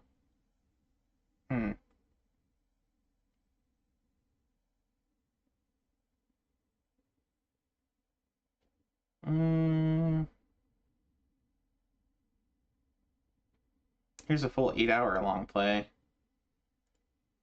I'm just kind of curious if it does get to any kind of dungeon crawling or dungeon exploration.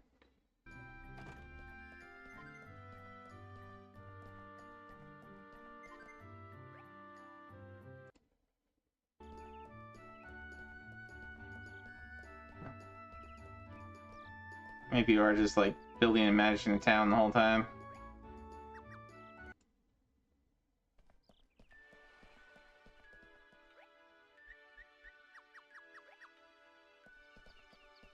Yeah, okay.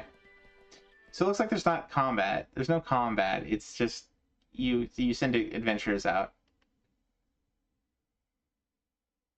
Wolfie says you got an email that a set you requested got one. Nice. Very cool. Very cool when that happens. Let's see, other stuff that got sets. We got North American Hunting Extravaganza, which I think is basically a gallery shooter, kind of. It's a hunting game. Yeah.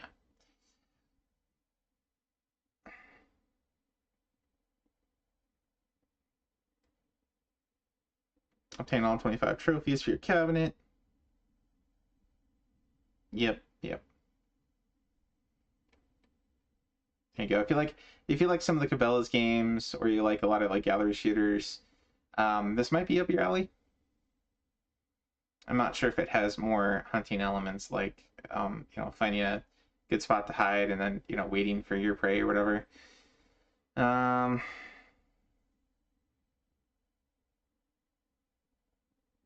you go. If you like shooting, might be a good game. And then we got the Xmas puzzle game we're talking about, which is just jigsaw puzzles, which I might do a little later. Curious if it's the same company as the Pinocchio's puzzle.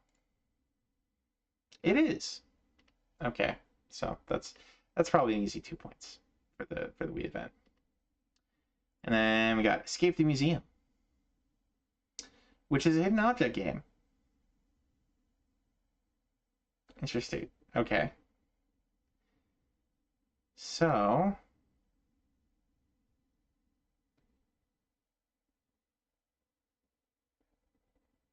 Nothing too crazy. There's a cheapo for completing the game in under 30 minutes and doing 100%. That one's missable. But there we go. Like I said, I'm kind of feeling a little sick, so let's raid out and call it a night. And it looks like Pulse is still doing some shiny hunting, so we're just gonna raid over there. Actually, I think Sark's on. If Sark's feeling better. I know he was not feeling the greatest. Yeah, alright, we'll raid over there. Tatsunoko vs. Capcom is a bit more interesting than shiny hunting. So we'll throw him a raid. But yeah, thanks everybody for coming out. Appreciate you. Sorry we didn't go into detail on all the new sets. Like I said, I'm just not feeling great, so I'm gonna cut it a little short here. But we did play a few things, kind of cool. Fortress was kind of cool. And there's a lot of those Dev Jam games to check out if you guys want to try something different. Little break from the Wii stuff. Quite a lot of different genres. Oh yeah, and next time we'll have to talk more in depth about this new subset for Dragon Quest. Got to dig into it. They moved a lot of the cheapos from that MSX2 set over here. So you got your Deathless Chivos, and they gave us back quite a few of those, which I'm happy about, but I don't know if I want to go the rest of the way for the rest of the badge here. Anyway, we'll talk about that next time. Have a great night, everybody. Be good to one another. God bless. See ya.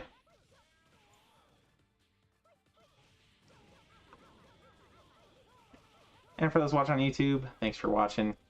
Have yourself a wonderful evening.